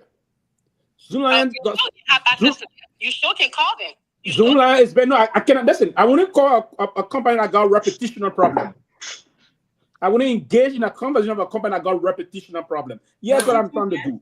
If you set the bar, and what we can do, if you set the bar high sometimes, there are some questions that we want to come and ask. It's not a bad thing for Madam Kamara to answer those questions. The intent of my question is not in any way to undermine her integrity. But the intent of my question is a way to ensure that Madam Kamara is doing things on the pedestal of openness. But that's the intent of my question. And that's what she's been doing from day one. And I respect her for that. Ms. Kamara. Yeah, but we're not attacking her, please. It's not an attack. I cannot attack her, please. Ms. Kamara, thank you. Okay. Thank you for your call. Attacking her, then let her learn, please. Let her come and speak out and tell the people what they need to hear about this whole Zoom line issue and what's affecting Liberia right now. Because today, everyone want to see all Liberians in that's where I want to see Liberia successful. We all want to go back home happy. We all want to be living a better life like what we're doing in other countries right now. So if someone has courage to come on the shore and talk about, how we all can improve our system, I think you all should encourage her instead of asking her personal questions about she was part of the. She really don't even need to be part of the business. She's just coming out to talk to you all about what she know about this whole issue. That's it. Let me just respond to Ms. Kamara. What kind of business are you into? Oh no, I cannot disclose my business. There you go. You see, sir? You see, someone equity that he's not clean. There you go. You see, sir? Let me just say this. Number one. Mr. Seaton, 1 minute. Ms. Kamara, the reason I do this is I like to promote Liberian business. So wherever you are, wherever business you're doing, we love to highlight it. It has nothing to do with anything else, but it's just the right thing to do when we are encouraging Liberians to open their own businesses like you're doing now. We would love to profile you as one of our success stories. I mean, you shouldn't ask up to you. Hey, you are seeing the city, Jenna. Then I hear you know. Whole different. Hey, you are saying I shouldn't ask. Why you? It's different. It's different. Okay, let me just say this. Number one. How many numbers you got? I did not attack Ms. Mr. Seaton, how many numbers? Because when politicians start saying number one, then they gotta go all the way to number 5. I did not attack Ms. Kamara. My only concern and question was we wanted to find out the truth. When you bring transparency issue up, you should also be willing to answer some hard questions when it comes to your own background. Ms. Kamara indicated that she did provide some services to Liberia in the past. She worked in the waste management business in the past. I think it is fair enough for Liberians to know the company name, those who founded the company, and the level of work that was done in the country so that people can give her credit for that. So she's talking about Zoom Lion. Zoom Lion is a corrupt company. It was banned in Liberia for 2 years by the United Nations. We all agree to that. But when she raises this transparency issue, we also have to ask questions about her own company. By asking questions about her company, that does not necessarily mean that we are attacking her. Exactly. We only need to find out information. Now, if she is unwilling, to provide those information, then it's a different. Then it speaks volume for a different issue too. Because if you accusing somebody of being corrupt and we know the person is corrupt, and they ask you, say, hey, you did work in this area before. Yes, can you give a little background so that we can be able to say, yeah, she did a good job and we want to credit her for that. Now, I, for one, I've come on the show many times. I support the Liberianization policy. I support our government empowering Liberians so that Liberians can take over the economy of Liberia. Now, by me asking this question, that does not necessarily mean that I'm attacking Miss Tamara. With all due respect, she has a good point. She lay it out, but we also need to know some kind of a background about her company too, just for transparency purposes. That's why there is not been attacked. Now, another issue that I want to talk about is that Liberia, the whole waste management thing, I think Liberia needs to go back and look at the model from Rwanda. Rwanda is the cleanest, Kigali is the cleanest city in Africa. How did they do it? Liberia needs to go and find out from those people and see how we can do it to help to clean our city. Now, last but not the least, well, all road leads to Delaware. As you all know, I've been saying it. We are celebrating Liberia Independence Day. We have a 3-day celebration. Tomorrow is the celebration begins. We'll have an indoor program in Smyrna, Delaware. On Saturday, we will have the famous Baru and Ayi game organized by the First State Old Time Schools Association. On Sunday, we have our Thanksgiving service, and then we'll have a cookout. All road leads to Delaware. Please come, let us celebrate Mama Liberia. Again, I want to say thank you to everybody, but I want to make this clear. Under no condition is Ms.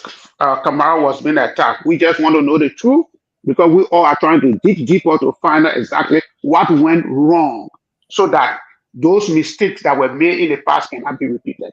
Thank you very much. Well, ladies and gentlemen, I'm coming to you, man. For those of us who grew up on the WWF, we love professional wrestling. We lost the greatest icon, Hulk Hogan, today at the age of 71. Hulk Hogan, my hero in professional wrestling, lost his life. Toyo Harris, all those guys, when we were in New Jersey, we used to go, we would be everywhere there was professional WWF, we were there. Hulk Hogan is a great guy, great humanitarian, great entertainer. He lost his life. He was 71 years old. 1953 to 2025. Sad. Yes, Ms. Kamara, your parting words closing, and we can let you go to your family. Yeah. To the point that Pewee and Center raised, I hope he's still on, because I do want to. I do want to address him. Is Center on? Yeah, we are. Everybody's still here. All right. So this and we can disagree to. We can agree to disagree. You're on one and I'm on the other, and that's perfectly fine. This whole charade is gaslighting, right? What Pewee and Senton has engaged in is gaslighting the public. They know very well that Zoom Lion has a corruption and bribery conviction, yet they continue to say, "Oh, you come on and you say your side and you accuse." You call yourself journalists.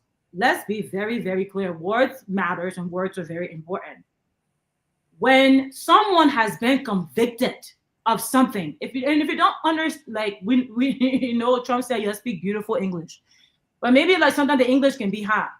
If you don't understand something, it's better for you to get clarification. When you operate from a place of propaganda, you will always make grave mistakes, especially as a journalist. It's okay for you to disagree with me. I don't expect you to agree with me. I'm not here for you to agree with me. As I said, but when you use, like when there is a beyond reasonable doubt conviction and is published, anyone anywhere in the world can Google Zoom Lion, corruption, bribery, what have you. It is published that they were convicted and they were barred by the World Bank. It's not Fanta accusing Zoom Lion. So Fanta credibility is not on the line like against Zoom Lion. It's the World Bank who brought a team down of, I believe, 4 or 5 people from Washington, D.C. to investigate the claims that we made against Zoom Lion. They didn't just take our word for it. Then it was an accusation when we reached out to them with those grievances. This is very important because this is how we misinform the public. We accused the Liberian government and Zoom Lion of collusion. We provided evidence to the World Bank. The World Bank sent their corruption and investigative team down from Washington, D.C. to investigate in Liberia. They reviewed whatever evidence that was provided, and they found overwhelming, substantial evidence to ban Zoom Lion of corruption and bribery. So let's correct that. It is not Fanta Kamara accusing Zoom Lion. So you hear Masa, you hear that. That is wrong. That is a misinterpretation that needs to be corrected. And frankly, is lazy journalism. Number 2, right? To then further try to misinform and gaslight to say, oh, this is about integrity. This is about truth. Truth about what? Truth about what? I have said to you. I said it very clearly. There are 2 people in my company, and nobody else can tell you or give you any other information about that company more credible than what I'm telling you. My name may have not been on the article. I was there when it was founded, and the person who founded it, whose name is on the article, is a gribble Liberian person. I am not going to call that person in here because they have asked me for confidentiality reasons and for the protection of protecting him as a whistleblower. I will not give you his name. Do your research. Don't be lazy journalist. So you will not like bully me. You will not bully me into, oh, what a company need, what a person need, what a person coming from, what a person going. It's an attack. It's bullying. And I will not be subjected to that. I don't fall for that. Because I know who I am. I'm not confused about what I'm saying here. So whatever news you're getting is fake news. You can dabble in your fake news. It's up to you. Believe it however you want. After all, you're the same person who said that Satan is a journalist. And what Spoon is doing by not representing the Liberian people accurately is fine because it's business. You said that, Satan. You said that. Forgive me for like misinterpreting or mispronouncing your name. So coming from someone like you, I'm not surprised. You can sit here and attack my integrity all you want, but I guarantee you, you will not leave a stench on it. Because what I said, Ms. Kamara, I want you to understand that nobody's attacking your integrity. Nobody's attacking your integrity. You are trying to attack other people's integrity, but then you say people are attacking your integrity. I mean, you gotta be honest with yourself, man. You kept walking when she's talking. Please let me finish. Thank you very much. I appreciate that. At the end of the day, you cannot say that you uphold a certain level of integrity and ethics as a journalist, but support someone who pushes propaganda against the interests of the Liberian people. You're misleading them, and you should be prosecuted. You should be taken to task by the LCC and the Liberia Press Union. The Liberia Press Union will allow such a person without any integrity or ethics to be a part of their union. They themselves should be taken like to task. I want to make that very clear. I don't want to mince my words about that. You can feel however you want to feel about that. It's okay. You don't have to take my word for it. My company never bid for this contract. I don't know if we'll ever bid for this contract. I'm very much interested in advocating for the Liberian people, understanding that 200,000 Liberian jobs could be generated from such a contract. You should be the first person holding the plaque to say, you know what, let's definitely like take up like this charge. Instead, you also want to go the propaganda route of trying to poke holes in my story. I guarantee you, there are no holes in it. You're wasting your time. My message is very simple. The representatives of the Liberian people, the House of Senate needs to act not on personal desires, but on behalf of the Liberian people. And I will call their name out. The Senator, Darius Dillon, Joseph Emmanuel from Painesville, right? They all need to act, because you cannot just think that the Liberian people deserve services only around election, and you go knocking on their door. They deserve services 24/7, and you, as the representatives who they have empowered, you should be acting and advocating on their behalf. It should not be someone like me. The only reason why I'm here is because I'm a citizen. As I mentioned like the last time, the Greek categorized people of society in 3 categories. There are idiots, there are tribesmen, and there are citizens. I am a citizen. You can choose which side that you want to be on, but you will not put any holes in my story or try to discredit me. You will lose there, and you will lose very, very heavily. Focus on the matter at hand. We cannot allow a convicted company, not by accusation, a company who's already been convicted of corruption and bribery, who admitted to corruption and bribery back into Liberia. It will take away 200,000 jobs from Liberians. Do you not understand the implications?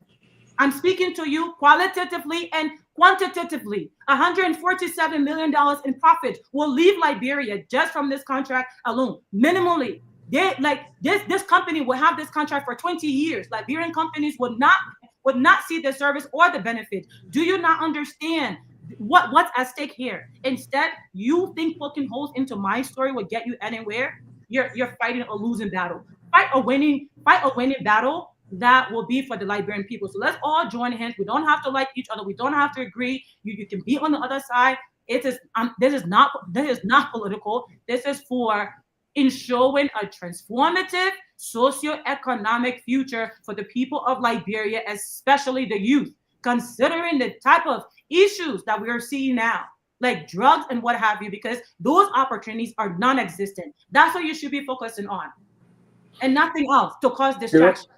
Jerome, I know we all got to go, and we listened to her very extensive issue, and part of that was to even move to attack some of our own personality. I've never exactly. That's And Jerome, this one of the things when we're on this show, we need to have respect. The respect should be for one another. It should be a mutual line of respect. And let me say this here for the record.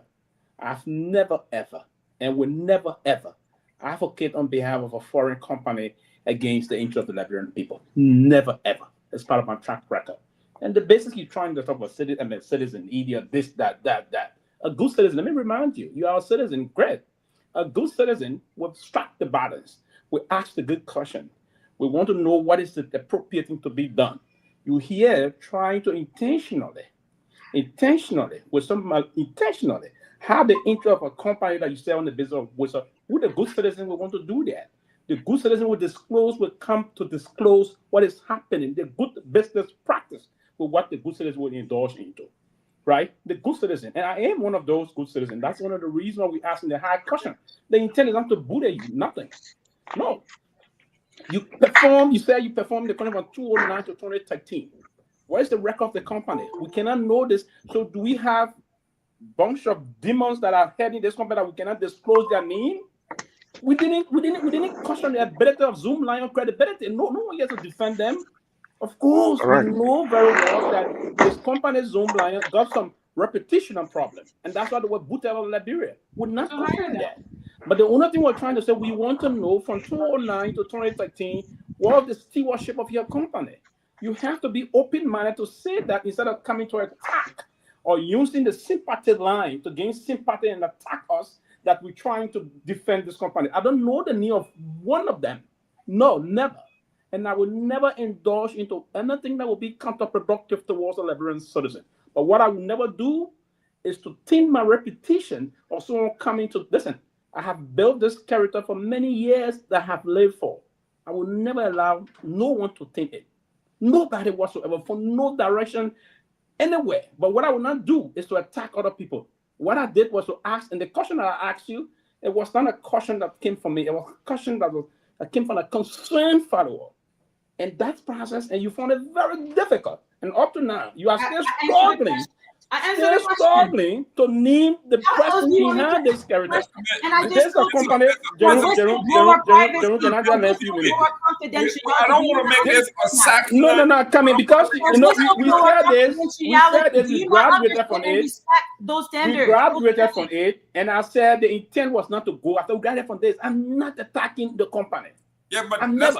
But the only thing I want to clarify here is that I've never, ever carry on or indulge into any level of publicity or public relation on behalf of Zoom Lion. No, I would never do that. And quickly, that's what we say. Good citizens and no patriotism is a kind of a defined role here as the way one would perform her own responsibility for the country. It's not always what the country is going to do for you, but what you can do. So what we endeavor to do, I've endeavored to always be a productive element in my republic. I've endeavored to advocate on behalf of the downtrodden of the people to ensure that accountability, to ensure that the social services will push back to the people of Liberia. It should be done on the bottom scale, and that's what we've done. So we should put the government feet to the fire to ensure accountability, not on the basis of sentiments.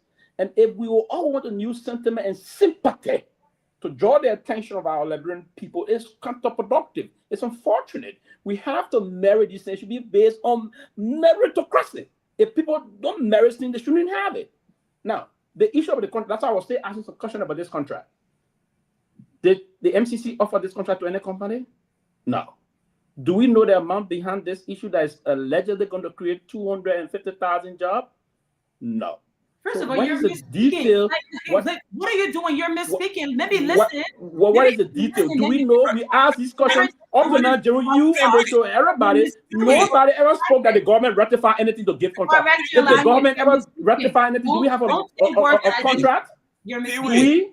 To come on in a more aggressive outcome. Pewee, please. To come on in an aggressive tone to say you want to attack us, and that will not be taken lightly. Listen, while we respect you, and we expect the respect line to be mutual. Because if you were to cross the line to say you are attacking someone that is not promoting a foreign company, that is unfair to us. Pewee, please. It's unfair. Mr. Pewee. There's no company giving jobs in anything here. Pewee, I want you to look at this. I'm not seeing nothing. Read it to me. Why are you saying that?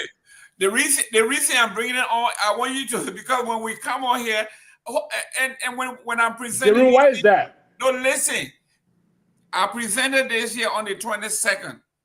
It says here the Liberian government on fire as Monrovia Painesville shortlist Zoom Lion Ghana for major waste. This is. I brought the article. So it said Monrovia Painesville. Who giving that now? I asked the question just now. Who issuing it? Okay. So I will send it. That's it. Is it less than by the government? But we discussed this here in detail. So you forgot it again so quick. Listen, Jerome. One minute. It says here the government of Liberia is undergoing public and political pressure after the Monrovia and Painesville City corporations, included Zoom Lion Ghana Limited, on the short list of companies bidding for the lucrative 20-year solid waste management contract for Greater Monrovia area. I read it to you. And it said the move is raising serious concern about transparency, good governance, and the sincerity of President Joseph Boakar's much publicized war on corruption. Okay, now you today as the moderator to this program, I would like to do details. So let deal with a little subjectly. No, I'm not going back to this. 20 years solid waste program. But it fell short that report. In that report card that you just read part of, it fell short of saying the 20 years, how much it started to the 20 years. It fell short of saying when it would start and when it would end. I didn't read the whole thing. It's a 7-page. And these are hard questions I'm asking you. We never know. Well, I'm referring you. I'm sending you back to Front Page Africa on the 22nd. The report is there. Go and pull it. That's a report coming from a journalist. Have we confirmed this from the government of Liberia? It is not my job. And let me just chime in. So, It is not my job to confirm. Sylvester, let me chime in a little bit. Sylvester, let me chime in a little bit. No, Mr. Senior. Let me chime in a little bit, Mr. J-Man. You have spoken. I'm not going back to you, Mr. Diggs. We got to get out of here at 9 o'clock. Good night, man. Good night. Good night. Okay, good night. Good night, everybody. Good night. It's unfortunate. You just said 20 years. You have the RFP. It's here. I don't know. It's here. Read it. The report is here. That's an article written by a journalist with his opinion. That's your job. My job is to report the news. Yeah. A journalist with his opinion. No, this is my job. You have an article. Go read it. And go and read it. It's there. We beat on Zoom Lion and all of these companies. Nobody is in favor of this deal. Nobody is in favor of this deal. So we talk about it. So nobody is promoting any of these companies. I can't do this. Mr. Diggs, let's go with your closing statement. Yeah, thanks, Fanta, for coming on the show and shedding light on this contract. And thanks to my fellow panelists and listener viewers. I mean, I would just reiterate, I don't know what is government fixation with the number 20. You got me focused here. I'm the main character. Yes. Yeah, I don't know what is government fixation with the number 20. If this is a service levels contract, it shouldn't go more than 5 years.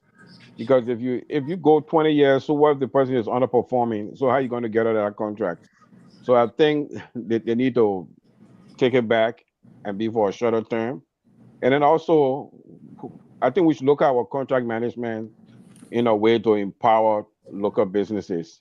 You can't give somebody 100 pieces of the pie and then the rest of the population live at the mercy of that company. If somebody wins a contract, you got disadvantaged businesses, women-owned businesses, or just local-owned businesses. You have at least 80-20, 70-30. So that way you can build capacity. So over time, that company build a capacity that it can be able to take a bigger role. And then when we have more of these happening in the country, then we'll be able to build a vibrant middle class, a vibrant business community. It's funny, everybody in the country chase government job, and then when they get in government, all they go Ghana and they go Nigeria and bring company to win contract and they get kicked back. It's a sad state of affair. So once again, thanks. Great. Tomalin.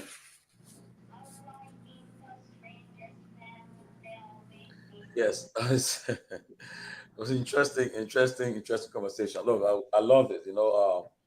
Thanks to all participants, all the panelists.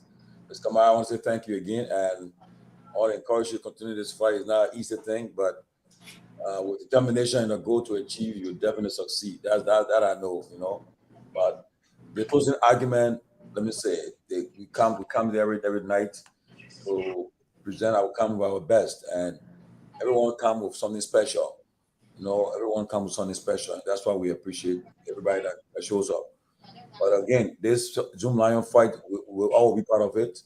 We do want to stay in our country, and we'll make noise about it every day. I like you have some banners, things that you got, spread it. I saw the banners you got, Ms. Kamara. Share that banners, let it go around, send it through the country, that people sees it. Go to the Capitol building. Whenever they have a program, let them take it there, show it around. Put it up there, call that, make that call, so that Zoom Lions, maybe themselves will say, look, I don't think the people want Liberia get from that place. So let us try to fight for our Liberianization policy. Let us fight for our own Liberian business, And also with the World Bank. Look, we shouldn't be afraid of these people no more. People in the past will be afraid of the World Bank, this one. When you kind of find out, those who have play with contracts, most of the money they'll take is a Liberia sign or $20 million agreement. You go find out most of that money going back to the people. Because why? They bring their own people to do the work. They come with the big salaries, and most of the time, about 60% of that funds that was signed going back to the people that signed that contract. But on the paper they got there, Liberia signed a $20 million, $50 million contract. At the end of the day, then they come up with all of these restrictions, all these standards. Can you show me what have you done as a Liberian before you get this money, this business? So you empower Liberians, give them the funds, let them do it, and you check them. So if they fall short, you're gonna come after them, but not to always try to make Liberians difficult for Liberians and say, oh, we're hiring foreigners to do it. Look at Asala Mattel, all the companies that are operating in Liberia, they got expatriates working there. They pay them big salaries. Liberians are highly in top managerial position. So we pray that we'll get to that point. And let me say, the Delaware Old Timer will be having the event this weekend. It started today. I heard the Liberian community having a dinner tomorrow night. I think again the Old Timer will be on the field, the IEM Barrow on Saturday. And then next door in New Jersey, we will be there. We've been invited there. I know Aaron Costa, he will be the guest speaker at that occasion. I know Ben Sanvee is on the way. Kevin will be there, and I will be joining them tomorrow too. Then, but our own Larry Kennedy, Professor Kennedy, will be the guest speaker at the Liberian program in Delaware. Hopefully, we'll see how best we can try to run there too and cover his speech and go back to our own program. We will see what happens because Costa was telling me that the distance is about 26 minutes from where. So let's look forward. And I will hear Peabody that the Peabody he's airborne now on his way to Belgium, and you represent the closing argument at the Liberian community at the program in Europe. Where are you going? Yeah. So Peabody is always already on his way to Belgium. And when I meet Ben tomorrow, we'll get to know the details of the meeting with Ghanaian President Mahama. I'm told that the closing argument will be going to Ghana to have the sit-down interview with the president of Ghana, the first of its kind. We're looking forward to that interview where we'll go to Ghana, sit down with the president of Ghana. Our president in Liberia, they don't have an interview also. Most of the presidents in Liberia, I don't say president, we are, Joe Biden did it when he was running for president. Saying he became president, he hasn't done it. For President Weah did that, he didn't do it. Biden not going to do it. Myean Sani used to do it a little bit, but our foreign leader is asking us to go to my country. It's amazing. So we'll be making that trip to Ghana, and we'll be live. And we'll be when we do it, then maybe the next time we get a call from the mansion, so you can do Joe Biden and so forth. So let us working towards that, and we'll see what happens. Our lead host, Gimel, will be leading that interview. We'll get there, you know. The Ghanaian people who are here, Liberian people can interview them. You know, we'll do our best. Remember, you got an outstanding invitation from Professor Lubumba. Yes, we're going to Kenya. Oh yeah, so we got places to go. We're going to be going there. And thank God the platform is elevating. We got the great Safa Dix. We got all these people coming. Perhaps one day maybe Mrs. Kamara will join us. Who knows? We are welcome to join this platform, Ms. Kamara. I would love you welcome, Fanta. Come and join us. And be one of the platform. The guest come join us. Just 1 minute, Mr. Gilman. Sorry, Tomalin. Yeah. You know, this whole Swim Lion, Memorial City Corporation, and Peabody City Corporation, you know, we had a conversation yesterday with Honorable Julia Duncan Castell, and we're talking about the Local Government Act and these different city government. If we had an elected city mayor, elected city council, we would be having all these problems. Yeah, because then the city, because when you have elected people in position at the lower level, these kind of decisions will not just be coming from from higher up. The mayor just fly the other way to Ghana, bring a company, try to collude to win the contract, because then you have a city charter and decision making that will bind the city for a number of years will be made at the city council level. I think you know that, Mr. Gilman. It's not done. It's not done that way. Yeah, and then when you have these city council, township commissioner, these are the places where you recruit people for higher offices. So if I'm a city council man in Painesville and I decide to run for district number 2, at least I have a track record. I have a track record that they can look at. But we elect a whole bunch of strangers and we expect great things to happen. Thank you. Yeah. So, before I end, Ms. Kamara, you are welcome. I hope you can form part of this platform to elevate the discourse.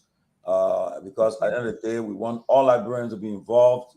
So perhaps the more you talk, the more everything will change. So let us continue to be the best for Liberia. And the executive mansion just informed us that the president will be receiving 5 heads of state. I think all of them. I came to that meeting with Trump. I think they won't come here. Guinea-Bissau president. So yeah, the president of Guinea-Bissau, president of Senegal. Only the president, but he's coming. Mada Bio, And I think they're the ones that are coming. Senegalese president, the president of Guinea-Bissau, and the president, I think, from Mauritania, somewhere they are coming for the program on Saturday. On Friday at his executive pavilion, on the September pavilion, to mark our Independence Day. So we look forward to that. And Professor Dr. Edmund Dunn, who will be the national orator for the day. So, well, let me ask you something, Tomalin. Yeah. Why we continue to have this Tottenham style independence celebration? I mean, you know, we had a president for 27 years. I love we have a good time. Let me finish. The government has been shut down for almost 2 weeks. I mean, why we continue to do this? I mean, and this thing costs money. You know how much money we're spending for these things? A lot. It costs a lot of money. The president, Umaru Mokhtar Sissoko Ambalo from Guinea-Bissau, Julius Maada Bio from Sierra Leone, Bassirou Diomaye Diaké Faye from Senegal, and Mohamed Chama from Ecuador. They will be at 3 years. Still be at the program. Mr. Dick, they're coming to cry on each other. Say, my man, the way the man treated oil in our blade.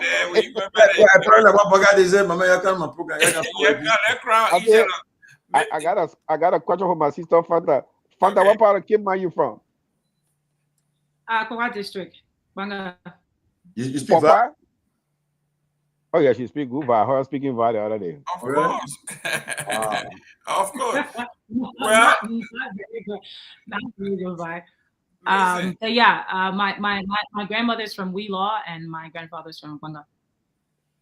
I'm from Garguah district. My pa from Garguah district. My mom from Tewa. Oh, nice. So you guys need to go back and pay your taxes that you have not paid for a long time. My grandfather was the first tax collector. Oh, there you go. So Fanta, look in the book and see if he saw Mr. D's name. If not, he's gonna pay.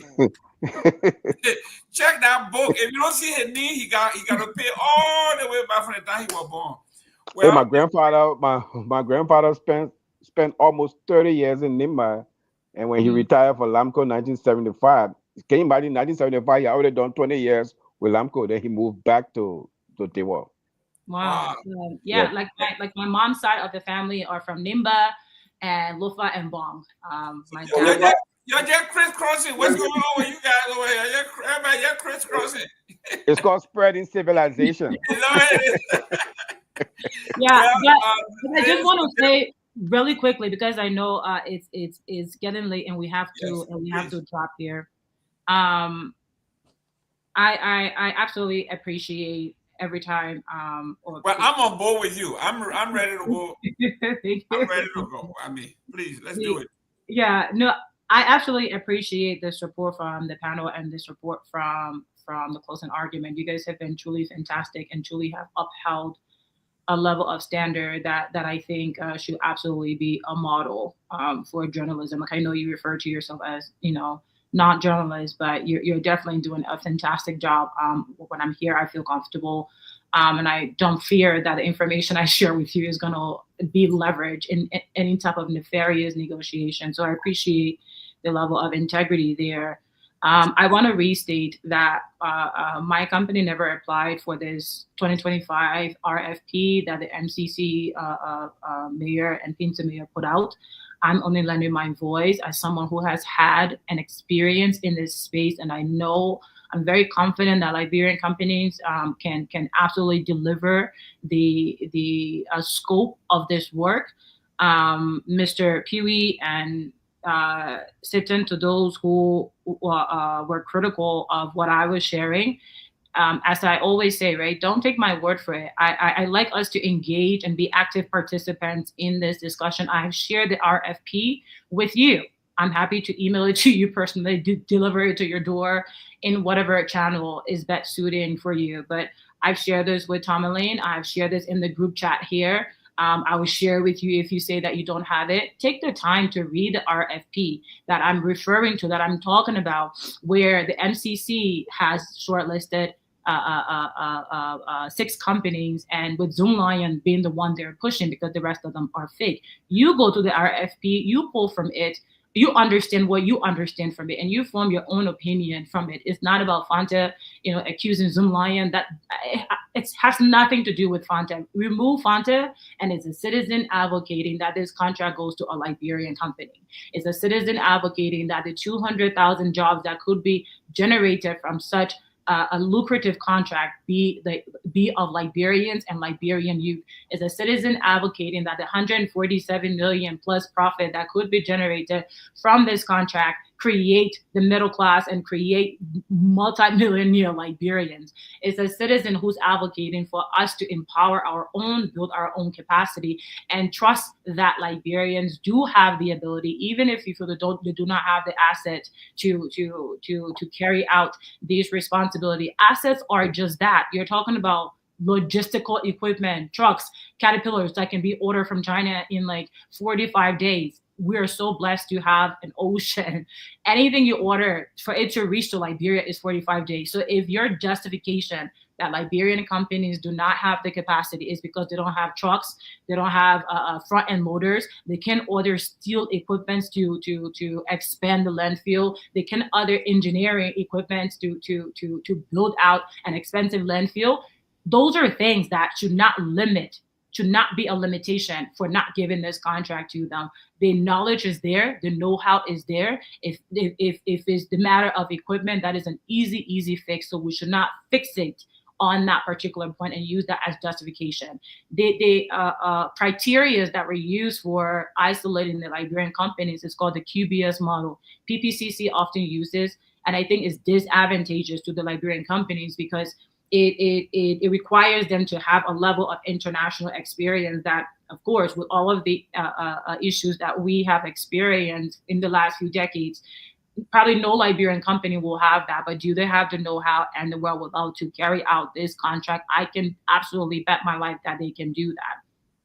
The reason why I have been very hesitant and will continue to uphold and withhold the name of my partner is because he has directly asked me in confidentiality not to release his name and to uphold the Whistleblower Act of Liberia. I'll read it to you. I'll just read the first sentence to you.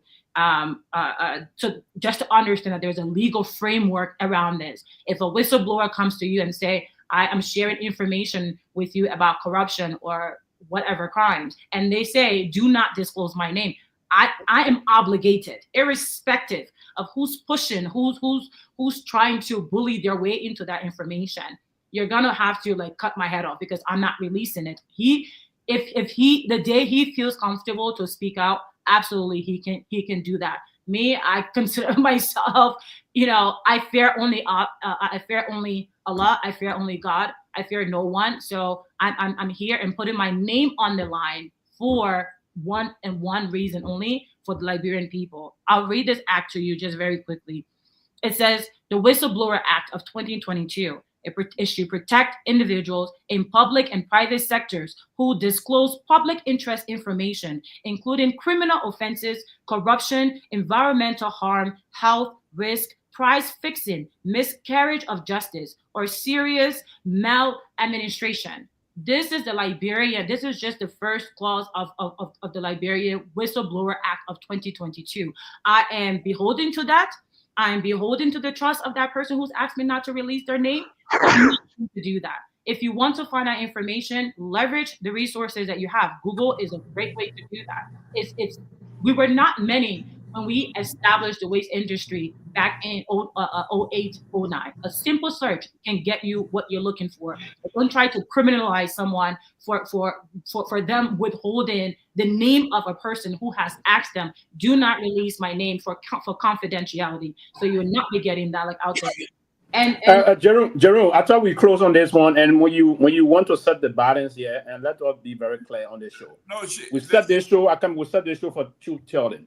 We set this show. We agree that we do have a whistleblower act in this country. That is very clear. If you're pushing me to disclose the name of like someone who has asked me, you should ask why. We've ordered the period acts and said Zoomlion did this. There's no company, nobody would own a company that they want to do business. You don't want your company need to be withheld. then that means that See, once person again, you're does not screw up a understanding, and I'm business. sorry, I cannot allow you. Nobody whatsoever. Meaning My it's company a is not trying to questionable, do it's a business. You're not questionable understanding. company. You're It's a misinforming questionable people. What are company. you They talking should not be about? having a space when You're it comes to doing misinforming business. people. You're misinforming So we people. have to You're do not this in all of listening. They fairness. have no You're not listening. interest. They have Very My no company unfortunate. is not bidding. And Let me Jerome, say Jerome, if you should be giving People, them, they are you not have to doing take things into business. They are consideration. not. It They should be are done not that way. But doing again, business. Okay, Jerome. again, that's the kind of society we find ourselves. We want to criticize others, and we don't No, want to it's be not about open to criticizing mistakes. others. It is a pathetic process. It is Okay, very guys. pathetic and People totally like you who unacceptable. confuse It's I very gotta, pathetic. people I like you gotta, who confuse I gotta, people. I gotta So say, it's up to you. It's not about Yeah, Liberian very people. much so. You I don't know. continue to push their representatives for this Okay. or not. It's up to you. Tomalin, what you want to say? the ANC just sent me a sad news. It is for profound. Oh my God, I will. They are the 20th National Congress. Somebody say it is a profound sense of loss and almost submission to the divine will that we announce the passing of the mother of the ANC National Chairman. We kindly request that the chairman be kept in your thoughts and prayers. Chairman Oroshogu, the chairman of the 20th National Congress, Amen. lost his mother. So let's keep him in family in our thoughts. Yeah, our sympathy. Good night, man. Good night. Okay, guys. Listen, Fanta, real quick. I know I've been a recipient of most of the contracts. I know I have been. When I started out, they gave me 10. I think what 10 or 20% of my winning. They call it startup fund, and I took that to buy my material, my equipment. Isn't that if you're winning 10%? If you win the contract, 10% or 200 million, it will buy you any equipment you want, anywhere from anywhere. I just want to let the public know that yes, it is part of today. A lot of people are making it. Yeah, absolutely. That is true. Thank you very much. Guys, thank you for tuning in. We called her for an hour. She's been at almost 3 hours. Thank you very much for coming up. Please come back if you want to do this. Fanta, you gotta come back. Keep engaged. Let's keep the fight. Let's keep the flame I going. spend this tomorrow. I spend this tomorrow, Fanta. I spend it tomorrow. Just thanking God for another day. And you know, just my heart goes out to my folks in Cape Mount who lost their lives today, like due to that Myean Mountain accident. That probably is a discussion. Myean Mountain is a discussion for another day. Please. But I just want to send my condolences, like, to the people of Cape Mount. I know they're mourning tonight. And let's keep faith, and we'll continue to work, inshallah, to make things better, and make sure that the people who put our lives at risk are held accountable. So tomorrow I will just be thanking God for my life, for giving me like another day. And it's a reminder that all Liberians have to work towards truly a future that all of us can be very much proud of.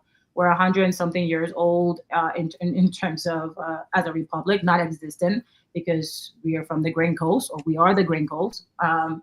But it's a reminder to us. And I agree with the point earlier. We should not be spending millions of dollars or hundreds of thousands of dollars on such elaborate, flamboyant celebrations when people don't even have beds in JFK like hospital, or you go to release a body and they're charging you. A poor family goes to a person happening to fall sick, goes to a government hospital, and the person ends up dying. To release their body, you're charging them astronomical numbers.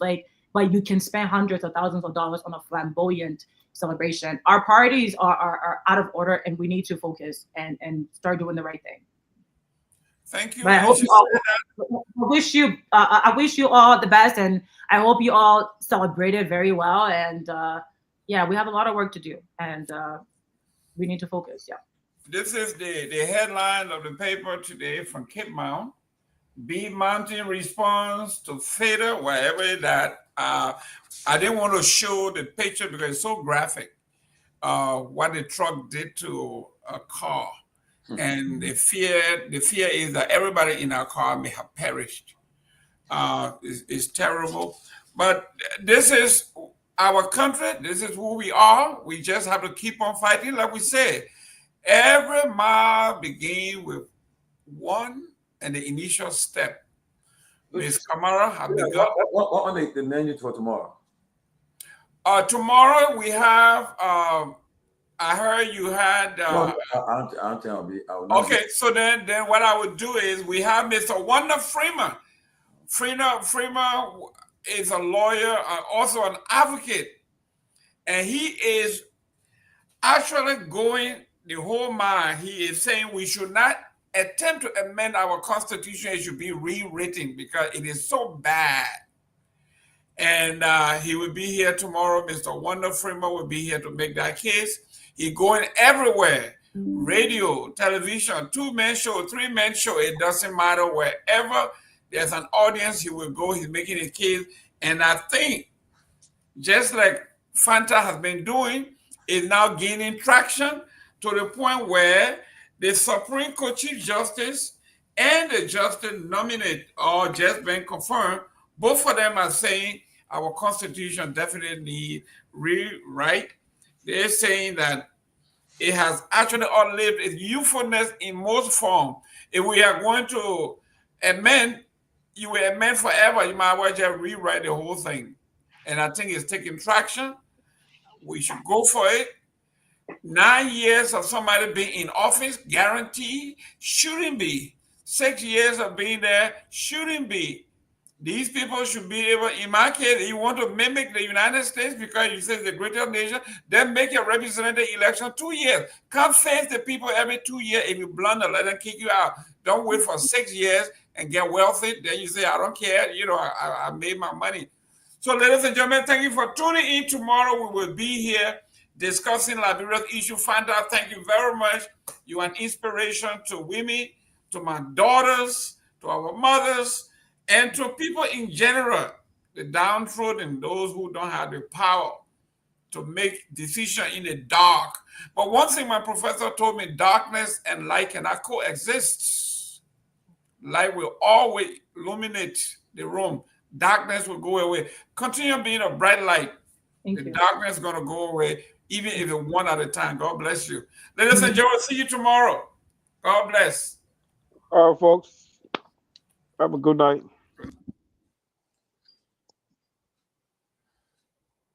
Okay, guys. Mama.